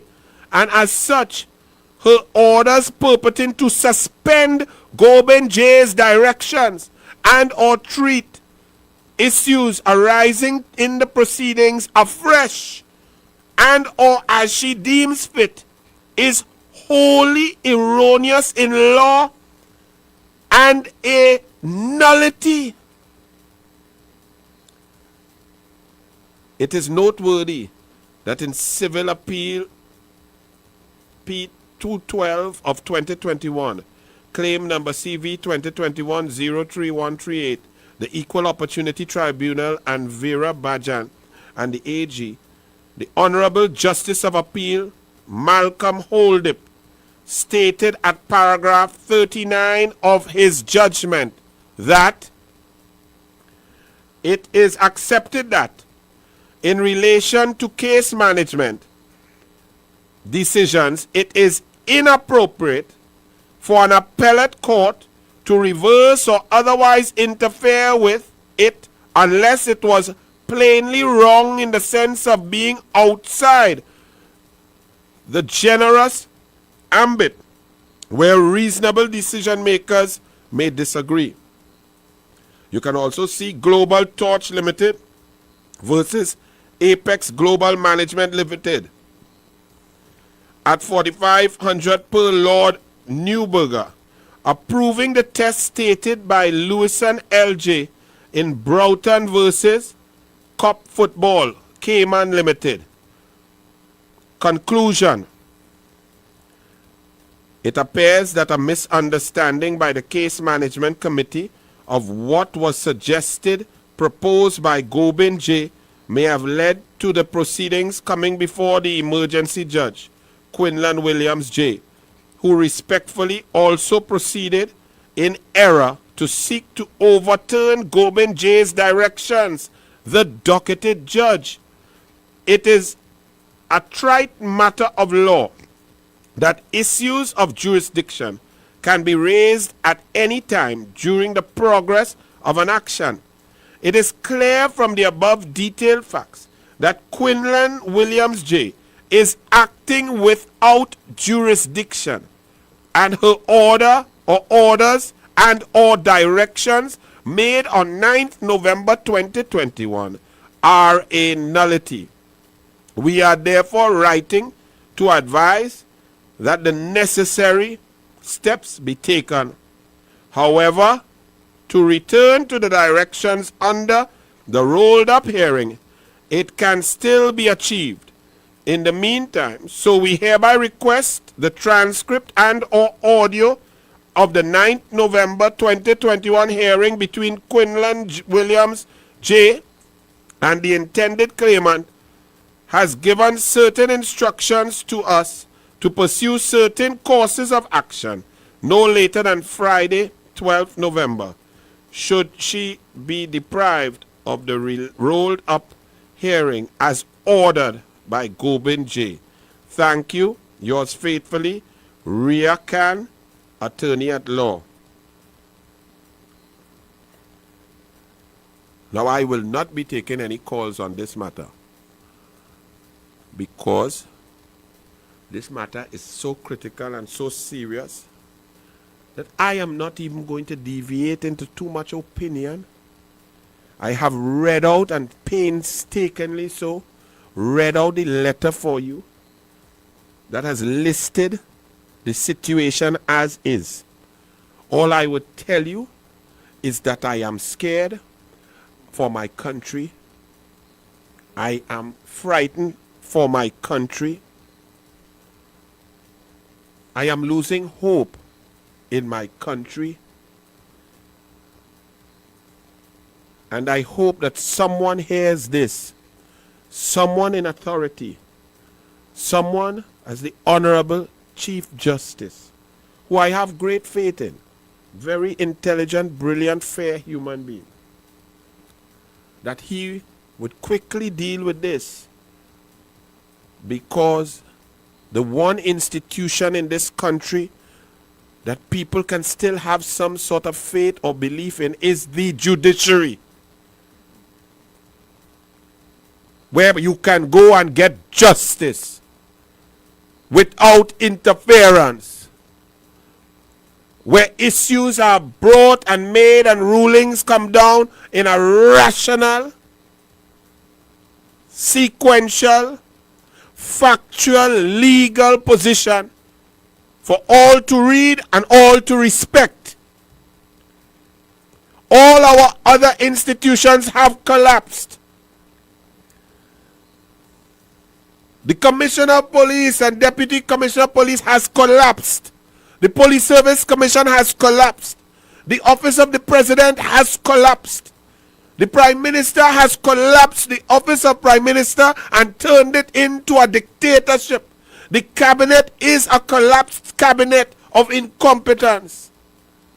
The Independent Senate bench from since 2008 has been infiltrated by secret politically partisan individuals, and all are dragging the flag.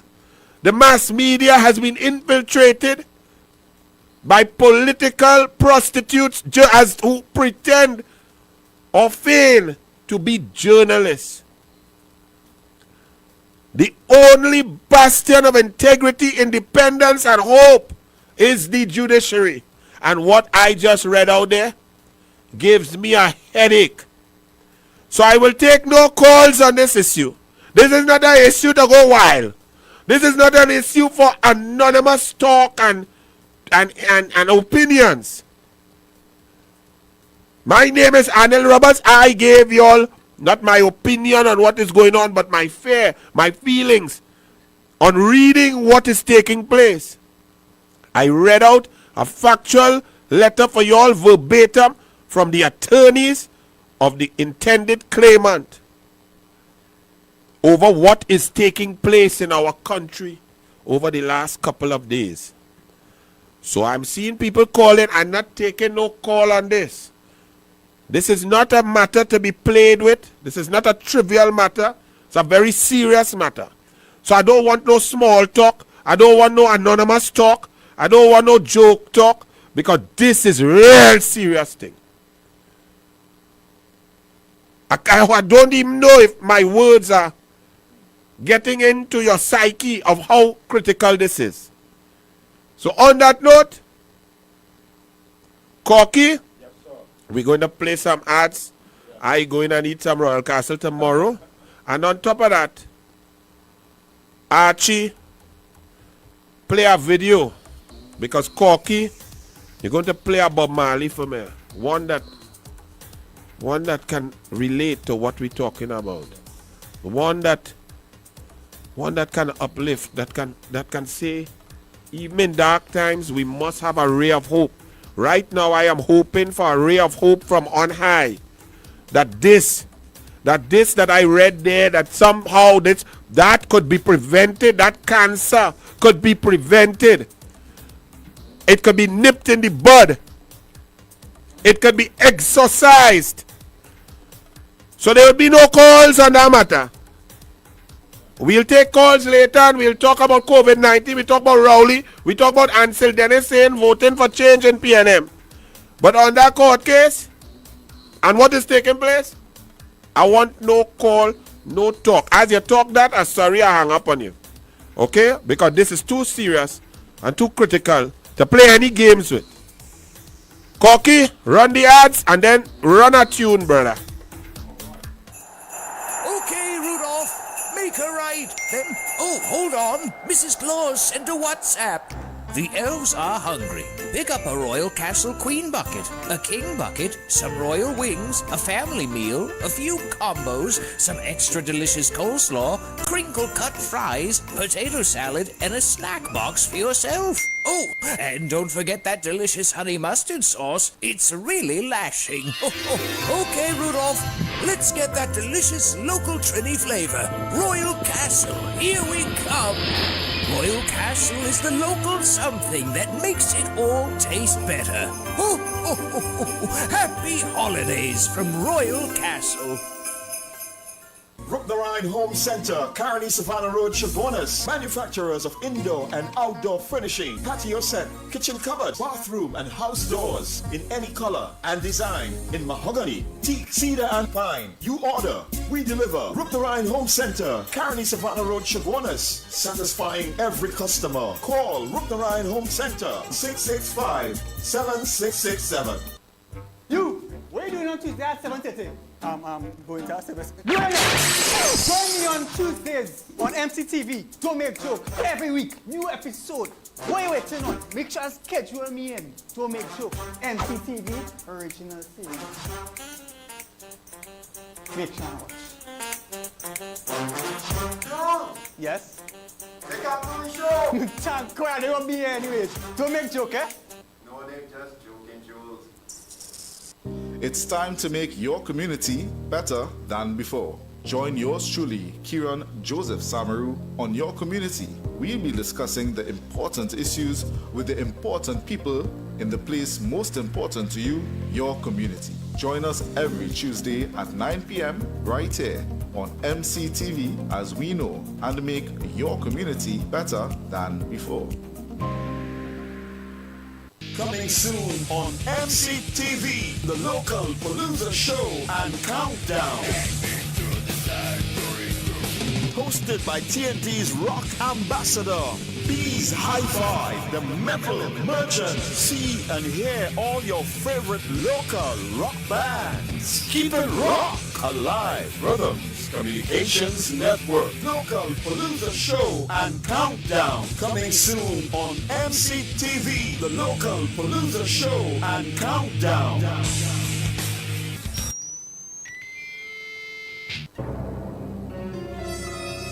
Welcome to Rhythms Communications Network. We are Multicultural Television, MCTV.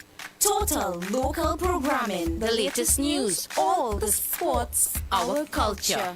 MCTV. MCTV is broadcasting in HD on Flow 114, Digital 22, Ampere 119, Airlink 18, RVR 109, Mayaro Cable 103, ICNTG 120.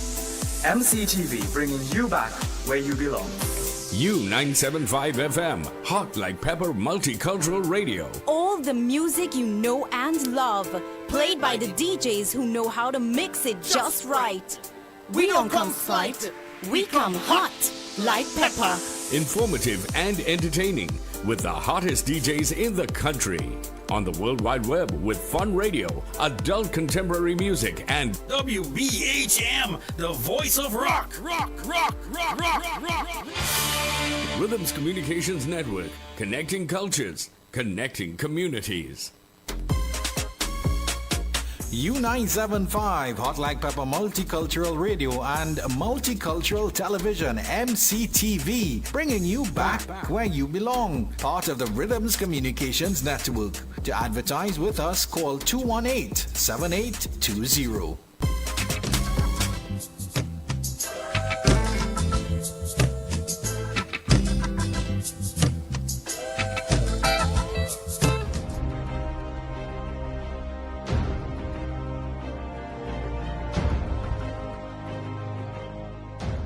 Ansel Dennis stated vehemently that at no point any of the PNM assemblymen received any food cards to distribute.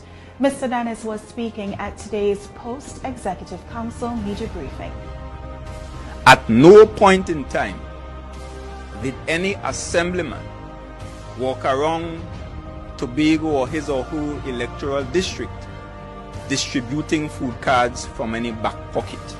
At no point in time did any assemblyman walk around Tobago or his or her electoral district distributing food cards from any back pocket. Few moments later, I just end up in trouble with food card. Because when my package come, other assemblymen they say, nah man, because it's 400 and change food cards I just bring and share it out. All this talk about me or any individual on this team going about Tobago with hundreds of food cards and just dishing it out to people is absolutely false. All who want to talk about call the police, I want to ask them for who? Call the police for me. Hey, and Vancouver County Central should be given priority as well. We are saying this is a fight for your behalf as a member of Parliament and the leader of the opposition. Have stand for you in Parliament to protect your democracy, and we all say democracy is dead in Trinidad and Tobago. We have seen the worst minister in the history of this country, Rohan Trinidad, and we are saying that if you cannot fix the landscape in Vancouver, you must immediately resign. And I have the incompetent Minister of Local Government, Minister Kazim Hussain, who is going to hiding and not releasing funding to the Regional Corporation of Cuba Charity Power Regional Corporation. So, we are here this morning to demonstrate and stand in solidarity with you all. We are Look how much promise them left on the block and never meet one yet. Now for the new generation of it's going to get worse. You see that little buckan thing in Parliament laughing and say, we raise gas prices 3 times and then riot yet. At the end of the day, he know what he know. Because he know Trinidadians are accustomed being quiet. Yeah, that's what I say.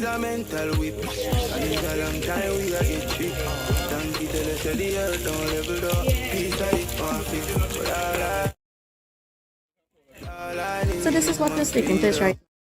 the Manuel crossing. A protest has been done due to the disastrous roads in Manuel.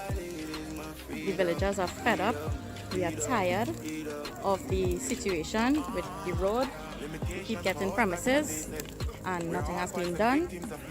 About over a month now, the MP, Foster Cumming, had told us that he would come with his team to our side. Rohan! Hey, I want big excavator on this one. Rohan, we want this road fixed. Yeah. We are gathered here to a burial ceremony of the PNM. We are fed up. Okay, Rudolph, make a right. Then, oh, hold on. Mrs. Claus sent a WhatsApp. The elves are hungry. Pick up a Royal Castle Queen bucket, a King bucket, some royal wings, a family meal, a few combos, some extra delicious coleslaw, crinkle-cut fries, potato salad, and a snack box for yourself. Oh, and don't forget that delicious honey mustard sauce. It's really lashing. Okay, Rudolph, let's get that delicious local Trini flavor. Royal Castle, here we come. Royal Castle is the local something that makes it all taste better. Happy holidays from Royal Castle. And Royal Castle, the local something that makes it all taste better. You see that local something? That's what we are about. Local thing, local respect, local flavor, local discipline, local. So that that Royal Castle is just more than just food, you know. Yes. That come like doubles too, you know. That come like pan music and our brilliance, our creativity. Yeah. And when I read out something for you all and so on, I tell all you I worried about that. So that topic we leave that day and we will monitor. Going on to a different topic, and then we will take some calls. All right. But remember to check out Fresh Street Market, your neighborhood supermarket. Up there at Andrew Lane, you're going up the highway, just look left and turn in there. Huge car park, and you could get specials. I seen what is that? Gala apple, 10 for $19.95, 10 for $20, 10 limes for $10. Bananas, $3.95 per pound, cocky. What? Right, so Fresh Street Market. 3 pounds of potatoes for $10. Very good prices. Fresh Street Market. Open from 7:30 a.m. to 7:30 p.m. Where is this place again, Anil? You're going up the highway when you pass by Mousica there. You know they have a big price mat on the left. Yeah. Just as you pass there, Andrew Lane, you just turning off straight off the highway, turn left. You could see it. You'll see a Royal Castle truck. And then you go see Fresh Street Market, full market, full fresh street market. Now, Professor Ramesh Diosaran wrote an article, a column in the paper a few days ago, I think. Let me check the date. He wrote it on October 31st. That was Halloween. It was printed on Sunday, October 31st, Newsday, page 12. And he made some interesting points. I'm going to read his points and add to the debate. Some points I may agree with, some I may not. So it was headed, Who is Really Independent? The matter of whom, this is Professor Ramesh Diosaran, the matter of who or which institution is independent or not has recently crashed into public discourse. For example, the Police Service Commission, the PSC, like other service commissions, has been strongly deemed to be independent in public discourse and court rulings. This largely means free from political influence, which provokes me to ask, what is political interference? Well, I will answer, sir. Political interference is any act by the political directorate under our Constitution, the Prime Minister, the Cabinet, or through any other officials who try to interfere, interface, intervene, or chart the course for independent institutions in their decision-making activities under the Constitution. So in the present case, Professor Diosaran, I would say that as at the onset when Keith Christopher Rowley, the Prime Minister of Trinidad and Tobago, lost confidence, whatever that means in his mind, in the sitting Independent Commissioner of Police, and took the time to write a letter and affix his signature as Prime Minister and send it to the independent chair of the Police Service Commission, that was political interference, sir. So I hope I've answered your question. So it began there. It then continued with 2 more letters, so 3 letters. It then continued on to August 11th or August 12th with trying to get in on a situation to be in a position to whisper in the ears of the president and or the Police Service Commissioner Bliss C. Prasad. So all of that constitutes political interference, trying to influence a constitutionally created body in doing your bidding. So for example, with the EBC, the mere fact that the Honorable Prime Minister, let me take out that word, that Keith Rowley, let me put it back in, because I'm debating Professor Diosran. He stands for propriety and decorum. So the Honorable Prime Minister taking a bill on order to Parliament to instruct and direct the independent institution of the EBC, that is political interference.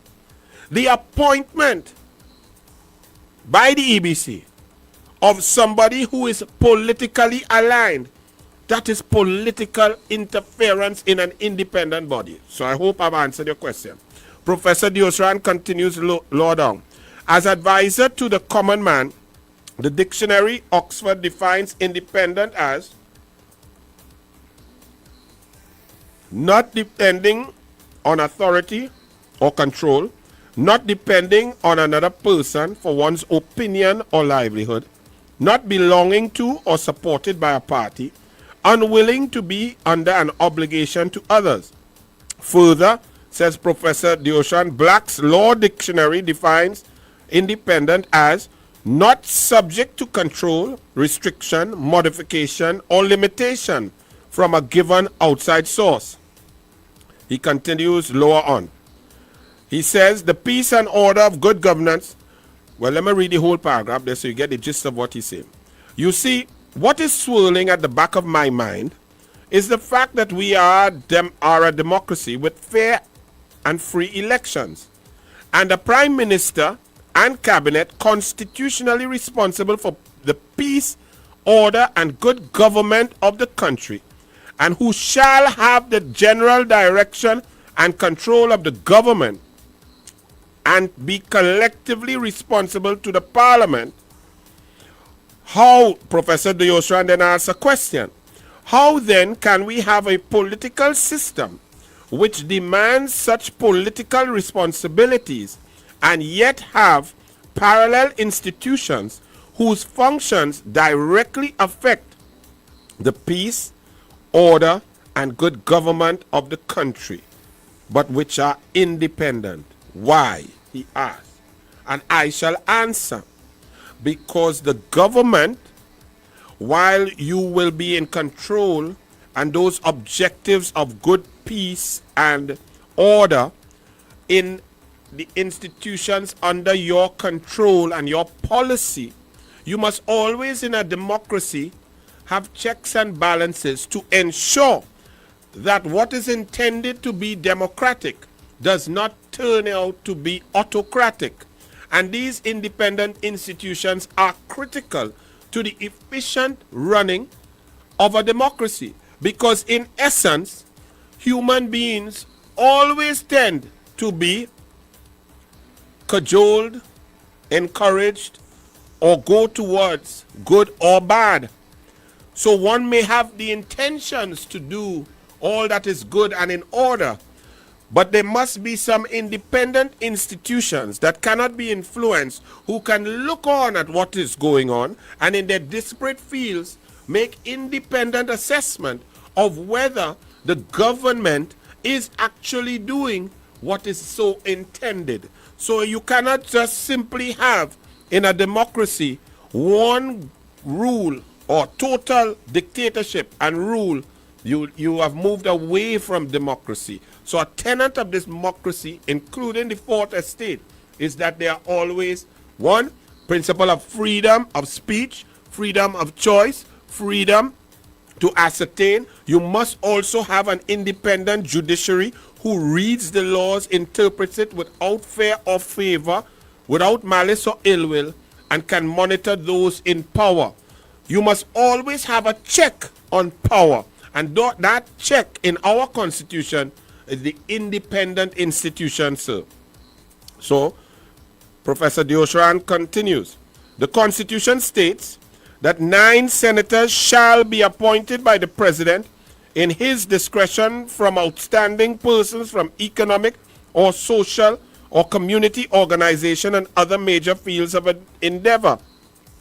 How independent can these senators be, such that if a matter comes to the Senate for a vote for or against the president, should they vote or abstain?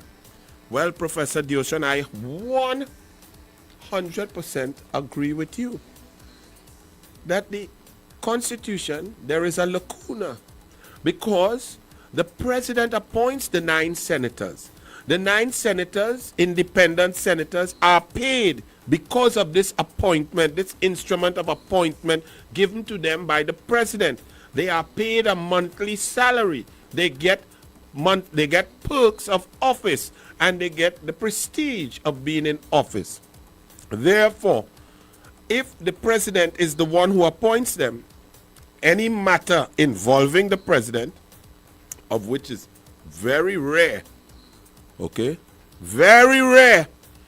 So don't think this is an everyday occurrence.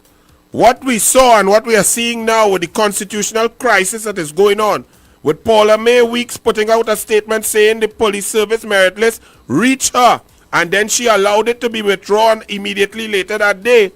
This is not a normal occurrence. A president breaching the Constitution and going specifically against a tenet of the Constitution is absolutely rare. It doesn't happen often.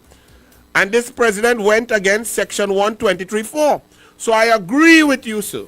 And I even made that point before, that really and truly in the Electoral College, all 9 independent senators should have recused themselves from the entire matter, because they are, as they say, eating a supper from the president. They are appointed by the president, and it is only reasonable that they would have some form, if not actual bias, apparent bias, and any reasonable person would see that.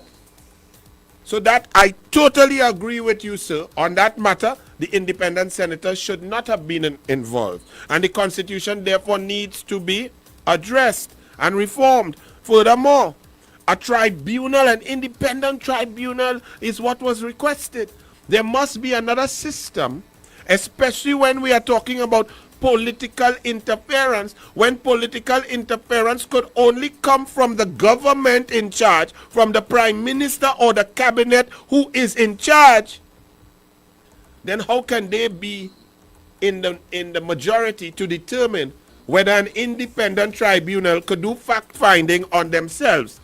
The Constitution does not make sense. So I agree with you, sir. Professor Deosran said, how independent can these senators be, such that if a matter comes to the Senate for a vote or for or against the president, should they vote or abstain? Who is really independent? Though elected by the people, how independent are PNM MPs from the prime minister or opposition MPs from the opposition leader? Well, I think you erred in your construct, your analysis on that occasion. There is no need for government members to be independent of the PNM. That is not written in the Constitution. That is not necessary. In fact, for your initial argument about implementing a policy of peace and order and direction for the country, one does not require 22 independent individuals. That will create chaos. You require a party, position, philosophy, and moving forward. On certain circumstances, you can remove the whip, but our Constitution does not require, suggest, or even try to impose an element of independence in government MPs and opposition MPs. So I'm not sure where you were going with that. That makes absolutely no sense. Now, if you want to propose a different type of constitution, not a first past the post one, where people are elected to the House independently without a party and a whip, well, that's a different constitutional construct. So I don't see how that fit into your argument here. Having been nominated, says Professor Diosran, by government and elected by the majority of an electoral college, the president is expected to be independent from political influence from the cabinet. Can he or she refuse cabinet orders? Well, in that point, I agree with you. And there needs to be a change in the selection process of the president if we would like the president to act independently and to be a check and balance. However, it appears that our constitution, the one that we were trained to follow, says Ellis Clark, who drafted it back in 61 and brought it for discussion for 40 days in January to March of 1962, that the president is more merely ceremonial and a rubber stamp, and even the consultation process is warped. So there is another lacuna that needs discussion, because one can see, especially in this case, that this president seems to be tied up in a bishop's tea party and is influenced like others. You can see that it depends on the human being. When you had President Nur Hassan Ali, these issues would have never come up, because Nur Hassan Ali was truly independent. So whoever appointed him, whatever, didn't matter. He had security of tenure for that period, and he carried out his functions without fear or favor, malice or ill will. He was absolutely pristine, perfect, and brilliant. But then not everybody is a Nur Hassan Ali. So I see a point of weakness there, Professor Diosran, and I can agree with you. So let's take the talk now. How independent are independent institutions? We will take some calls. You tell me, because we are seeing now independent senators openly attacking the opposition, openly attacking former Prime Minister Kamala Persad-Bissessar, openly attacking the UNC senators, openly attacking the opposition who's doing their duty. We are seeing unanimous positions by independent senators. We are seeing a high level of pro-government voting on the independent bench. We are seeing an independent senator claiming that the UNC is attacking a colleague. An independent senator, it's not a team, it's not a bench. The bench is it's 9 separate chairs of independence. How come we did not see anyone? If we have a principle of apparent bias, if I am a judge and my brother comes before the court, I must recuse myself. Isn't that basic? Isn't that obvious? How come 9 independent senators did not agree with that position? How is that possible? It's not possible. It's not reasonable, because the position is so clear, so simple, that if my brother comes before, I cannot. I have to put Corky in charge, who does not know my brother, and here took the cases and be the arbiter. Hello, good evening. Hello? Gone? 218-7762. 218-7762. Yes, it was so simple. How can one adjudicate in a matter with involving someone who they're close to, who they have love and affinity for? It's just not on. Good evening. Mr. Anil Robert, and to Mr. Corky, a blessed night to you. Blessed night. Give me a minute and a half, please. You know the Fantasize and the Glamorous book? Man has written that. You know it? The biblical book. No. And what you say tonight, sir, of that matter, I won't call say what matter. You has come. I see a man bury a man, and he come on the same radio station and he reproach it. when he's supposed to do good. And this is why the higher you go into places, the more evil it becomes, Mr. Anil Roberts. It is so sad to know people study to get a piece of paper to make more paper and not to be an honest person. I hear next program, they put Mrs. Kamla Prasad neck in a vice and squeezing it for she to talk on economic. She running this country. These are the kind of people we have. The people who is running this country collapse every single thing and nobody want to talk about them. Mr. Anil Roberts, have a blessed and wonderful night. All right, have a good night. Have a good night. And today's Sahina, my brother, he gave us the numbers 509 positive cases today. And how many deaths? 12 deaths. Good evening. Hello. Hello. 218-7762. 509 positive cases after 100. How many days? 160 odd days of state of emergency. And in 2 days, 26 deaths. In 11 days of November, 120 deaths. Good evening. Yeah, hello? Hello. Yeah, listen. This thing with the Prime Minister.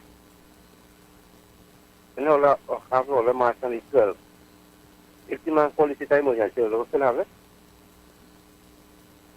He can't call a state of emergency like that. I mean, it's on the 12th, we still have, yes, we are there. Get your car and get out on the 12th, down by Debe Water Park, all right?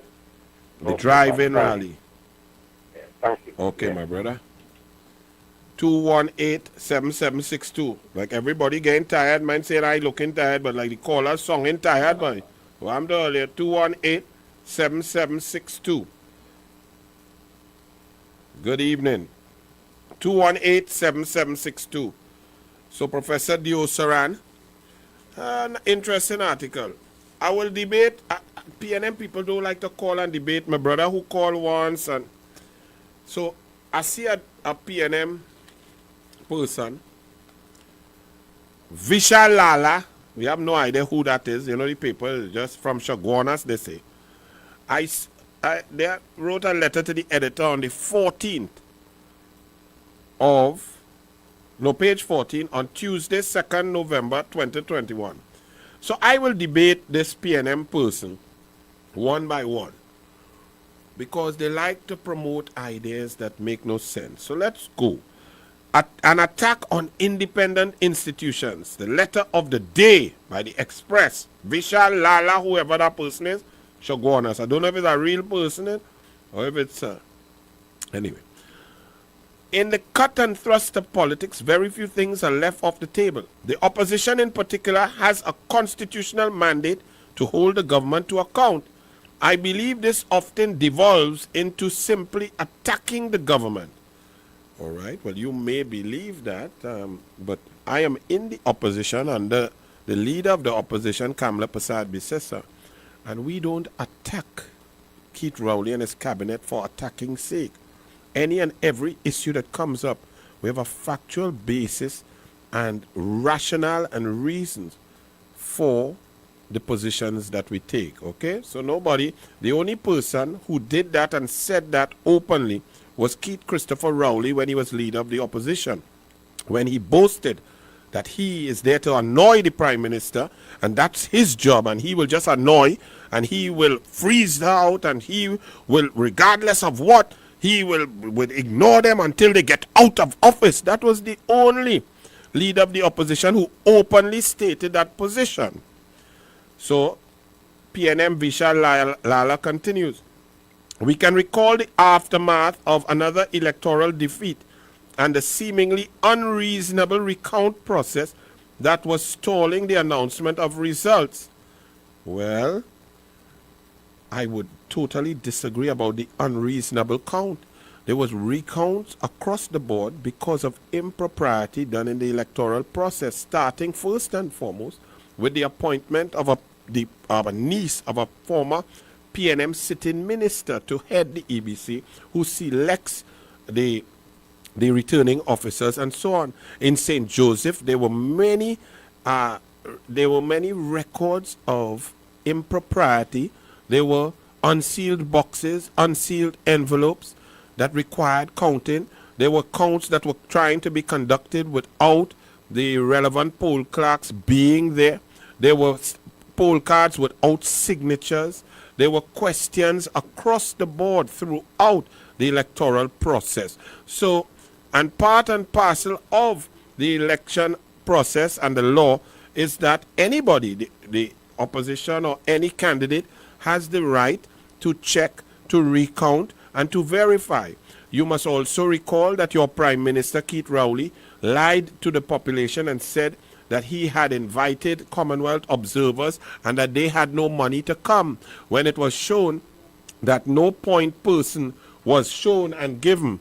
No point person was given to liaise with the Commonwealth observers.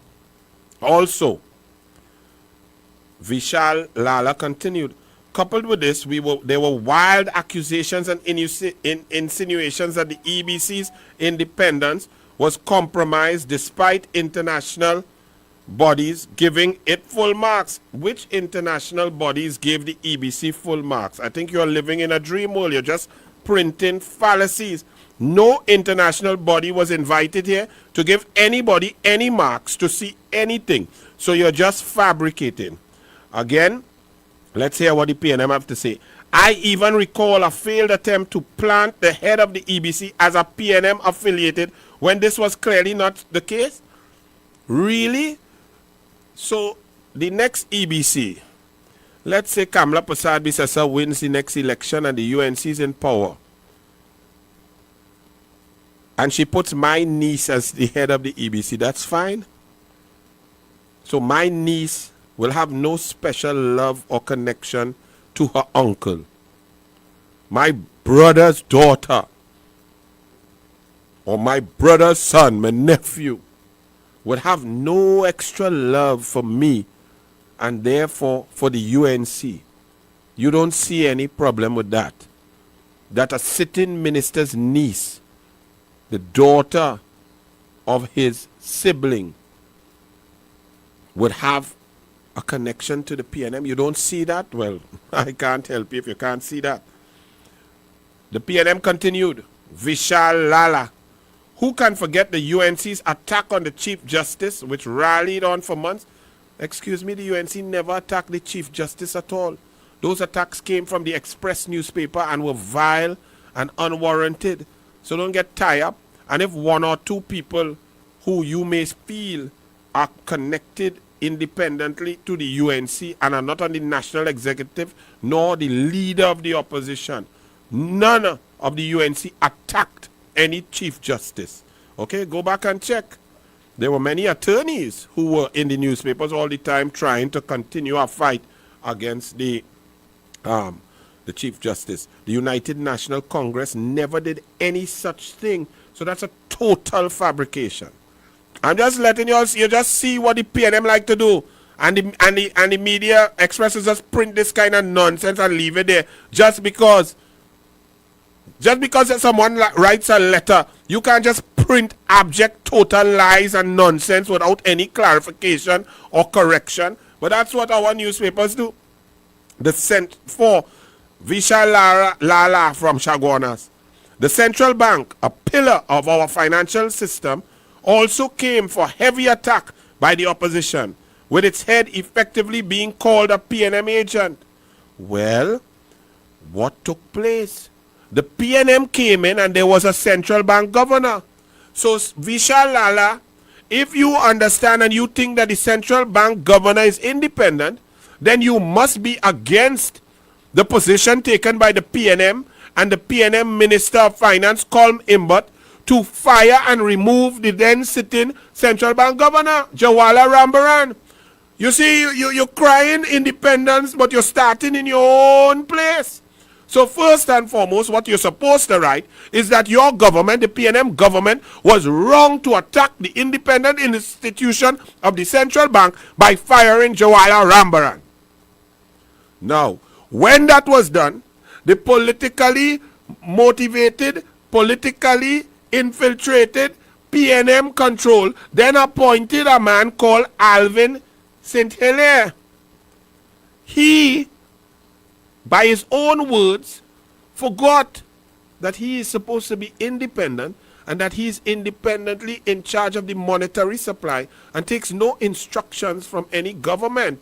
In fact, his job is to monitor the fiscal policy implemented by any government and make adjustments to ensure that the money supply is kept secure, safe, and available. You hired a central bank governor who is in charge of the money supply, espousing, supporting, and promoting the fiscal, the government's policy, for example, to change old cotton notes to polymer in 2 weeks. He just went along. They cannot tell him how to do and how to operate the money supply. Colmimbat, Stuart Smallpin Young, and Rowley decided that all $100 notes must be extended, must be changed in 2 weeks. And the whole country was put under pressure, and the central bank governor went along with the PNM. Therefore, there was no independence. Also, the central bank governor that has been appointed by Colm Imbat and promoted by Colm Imbat after the firing of DouglAR Rambaran also sends out reports which limit information and with coloring that presents a rosy picture when the situation is bleak.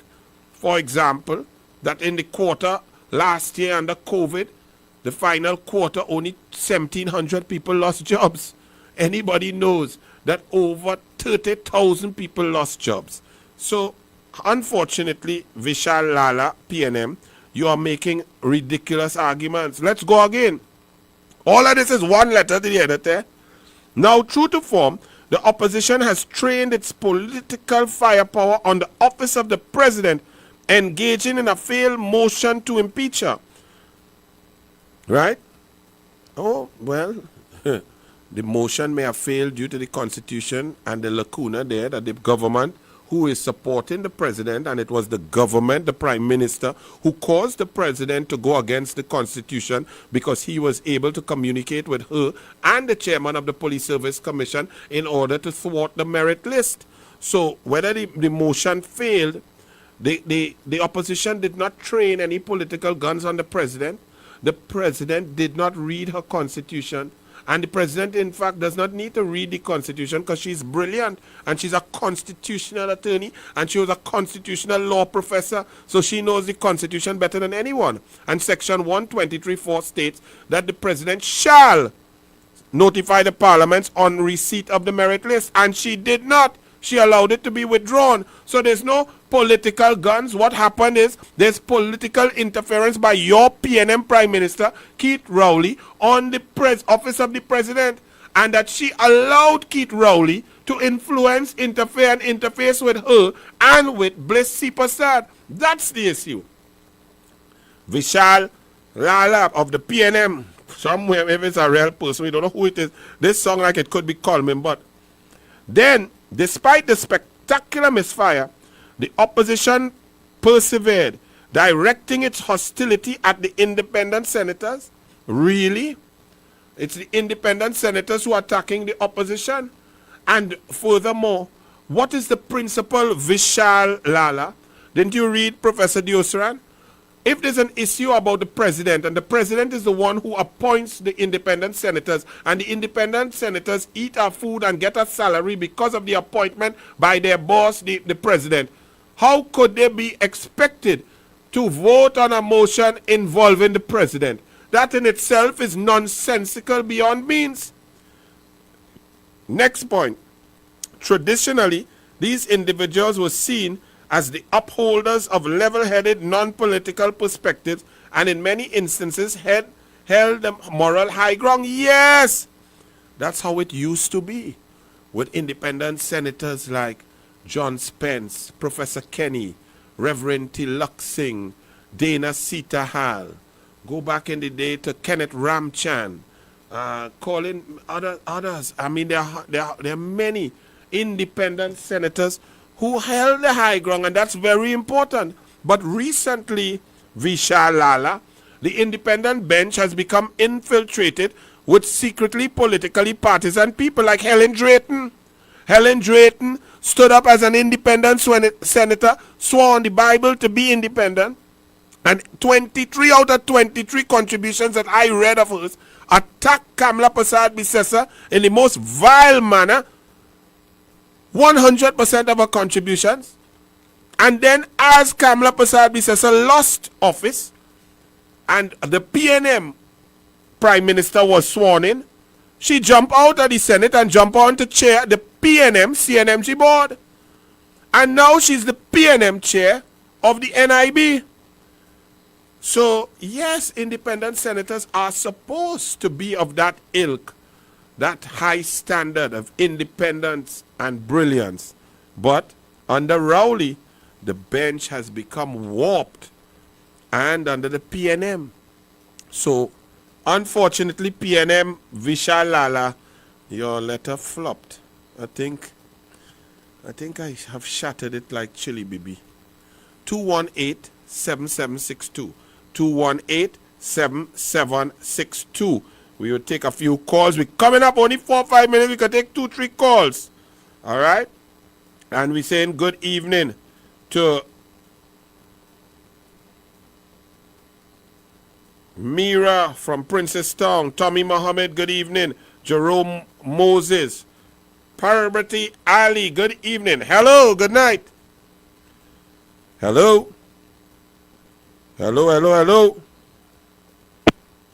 They listen to me say hello and hang up. PNM, all you could talk, don't be afraid. I mean, it's very difficult at this stage to be a PNM because you cannot defend anything. 218-7762. Hello, good evening. Yes, hello, good evening. Good evening. Hi, my name is Ijaz Barbara Azwinish. This is my first time calling your program. Good evening, welcome. I always listen a lot. I want to say good night to Khadija Amin. Well done on her behalf and the entire team on her area. I just want to say one thing. I am calling from Rivulet Road in Yantil, Cuba. That is close to the Children's Hospital. I am calling that I ask and I'm pleading on the government. There is one line by us, you could say a main line. If the hospital gets water, we got water. If we don't got, the hospital don't got. But there is one line by us, apparently burst, and the road is getting worse.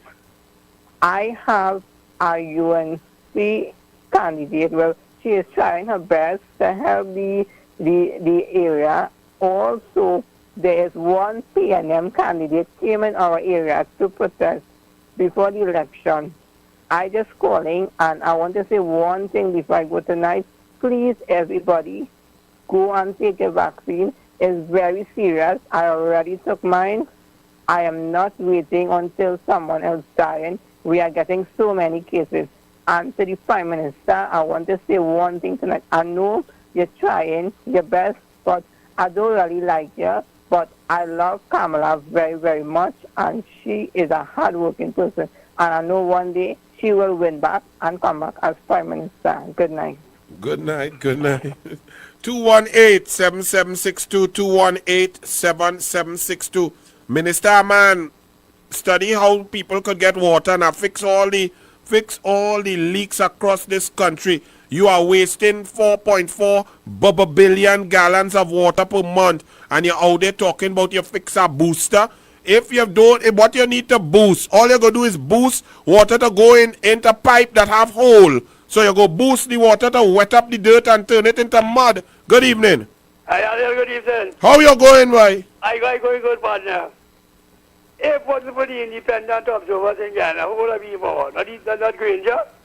Well, I can tell you the importance of independent observers. But of course, and not only Granger was ably assisted by the PNM. Andrew Gabriel was there, no. Nancy Scope and them was over there, no. Don't get that, you know. Yes, Rowley and them, and you forget Lovell Francis when they had first say Granger win.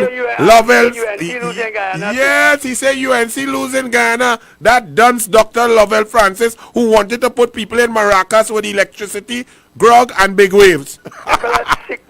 If they're sick, you have a great evening. We not get too much pressure after that. Oh Lord, have a good evening. Anil, Okay, my brother. We'll take one more call. DouglAR Radio. We coming up to the end. Corky was them beautiful ladies you watching. They were going on Corky. Corky, we walking. Okay, what's Corky? Woman sending Corky picture. The Corky that superstar now, you know. Take my boy Corky. I'll catch you, but no, you better behave yourself, eh? Hey, one last call. I'm tired people. They're looking tired. Yeah. Good evening. Hello. Hello. I have a good one for you on the Pump City, boy. Tell me. The Pump City cry like a baby in the law school where the principal didn't take him. For true? The Pump City. Yeah, he cry. He cry like a baby. Oh, Lord, and he take a little ras and YPI. Because he applied late. And everybody laugh at him, boy. Have a good evening. Yes. I like that. All right, my dear. Corky, line up some tunes to all of y'all on the live. Good evening to you on U97.5 FM. Hot like a pepper. See y'all tomorrow, Friday. Stay strong. Stay safe. Remember December 12th. Sunday, December 12th. Debe Car Park. Drive-in UNC rally. We have to fight. We must unite. Because my goodness, this place is in a mess. Good night. God bless.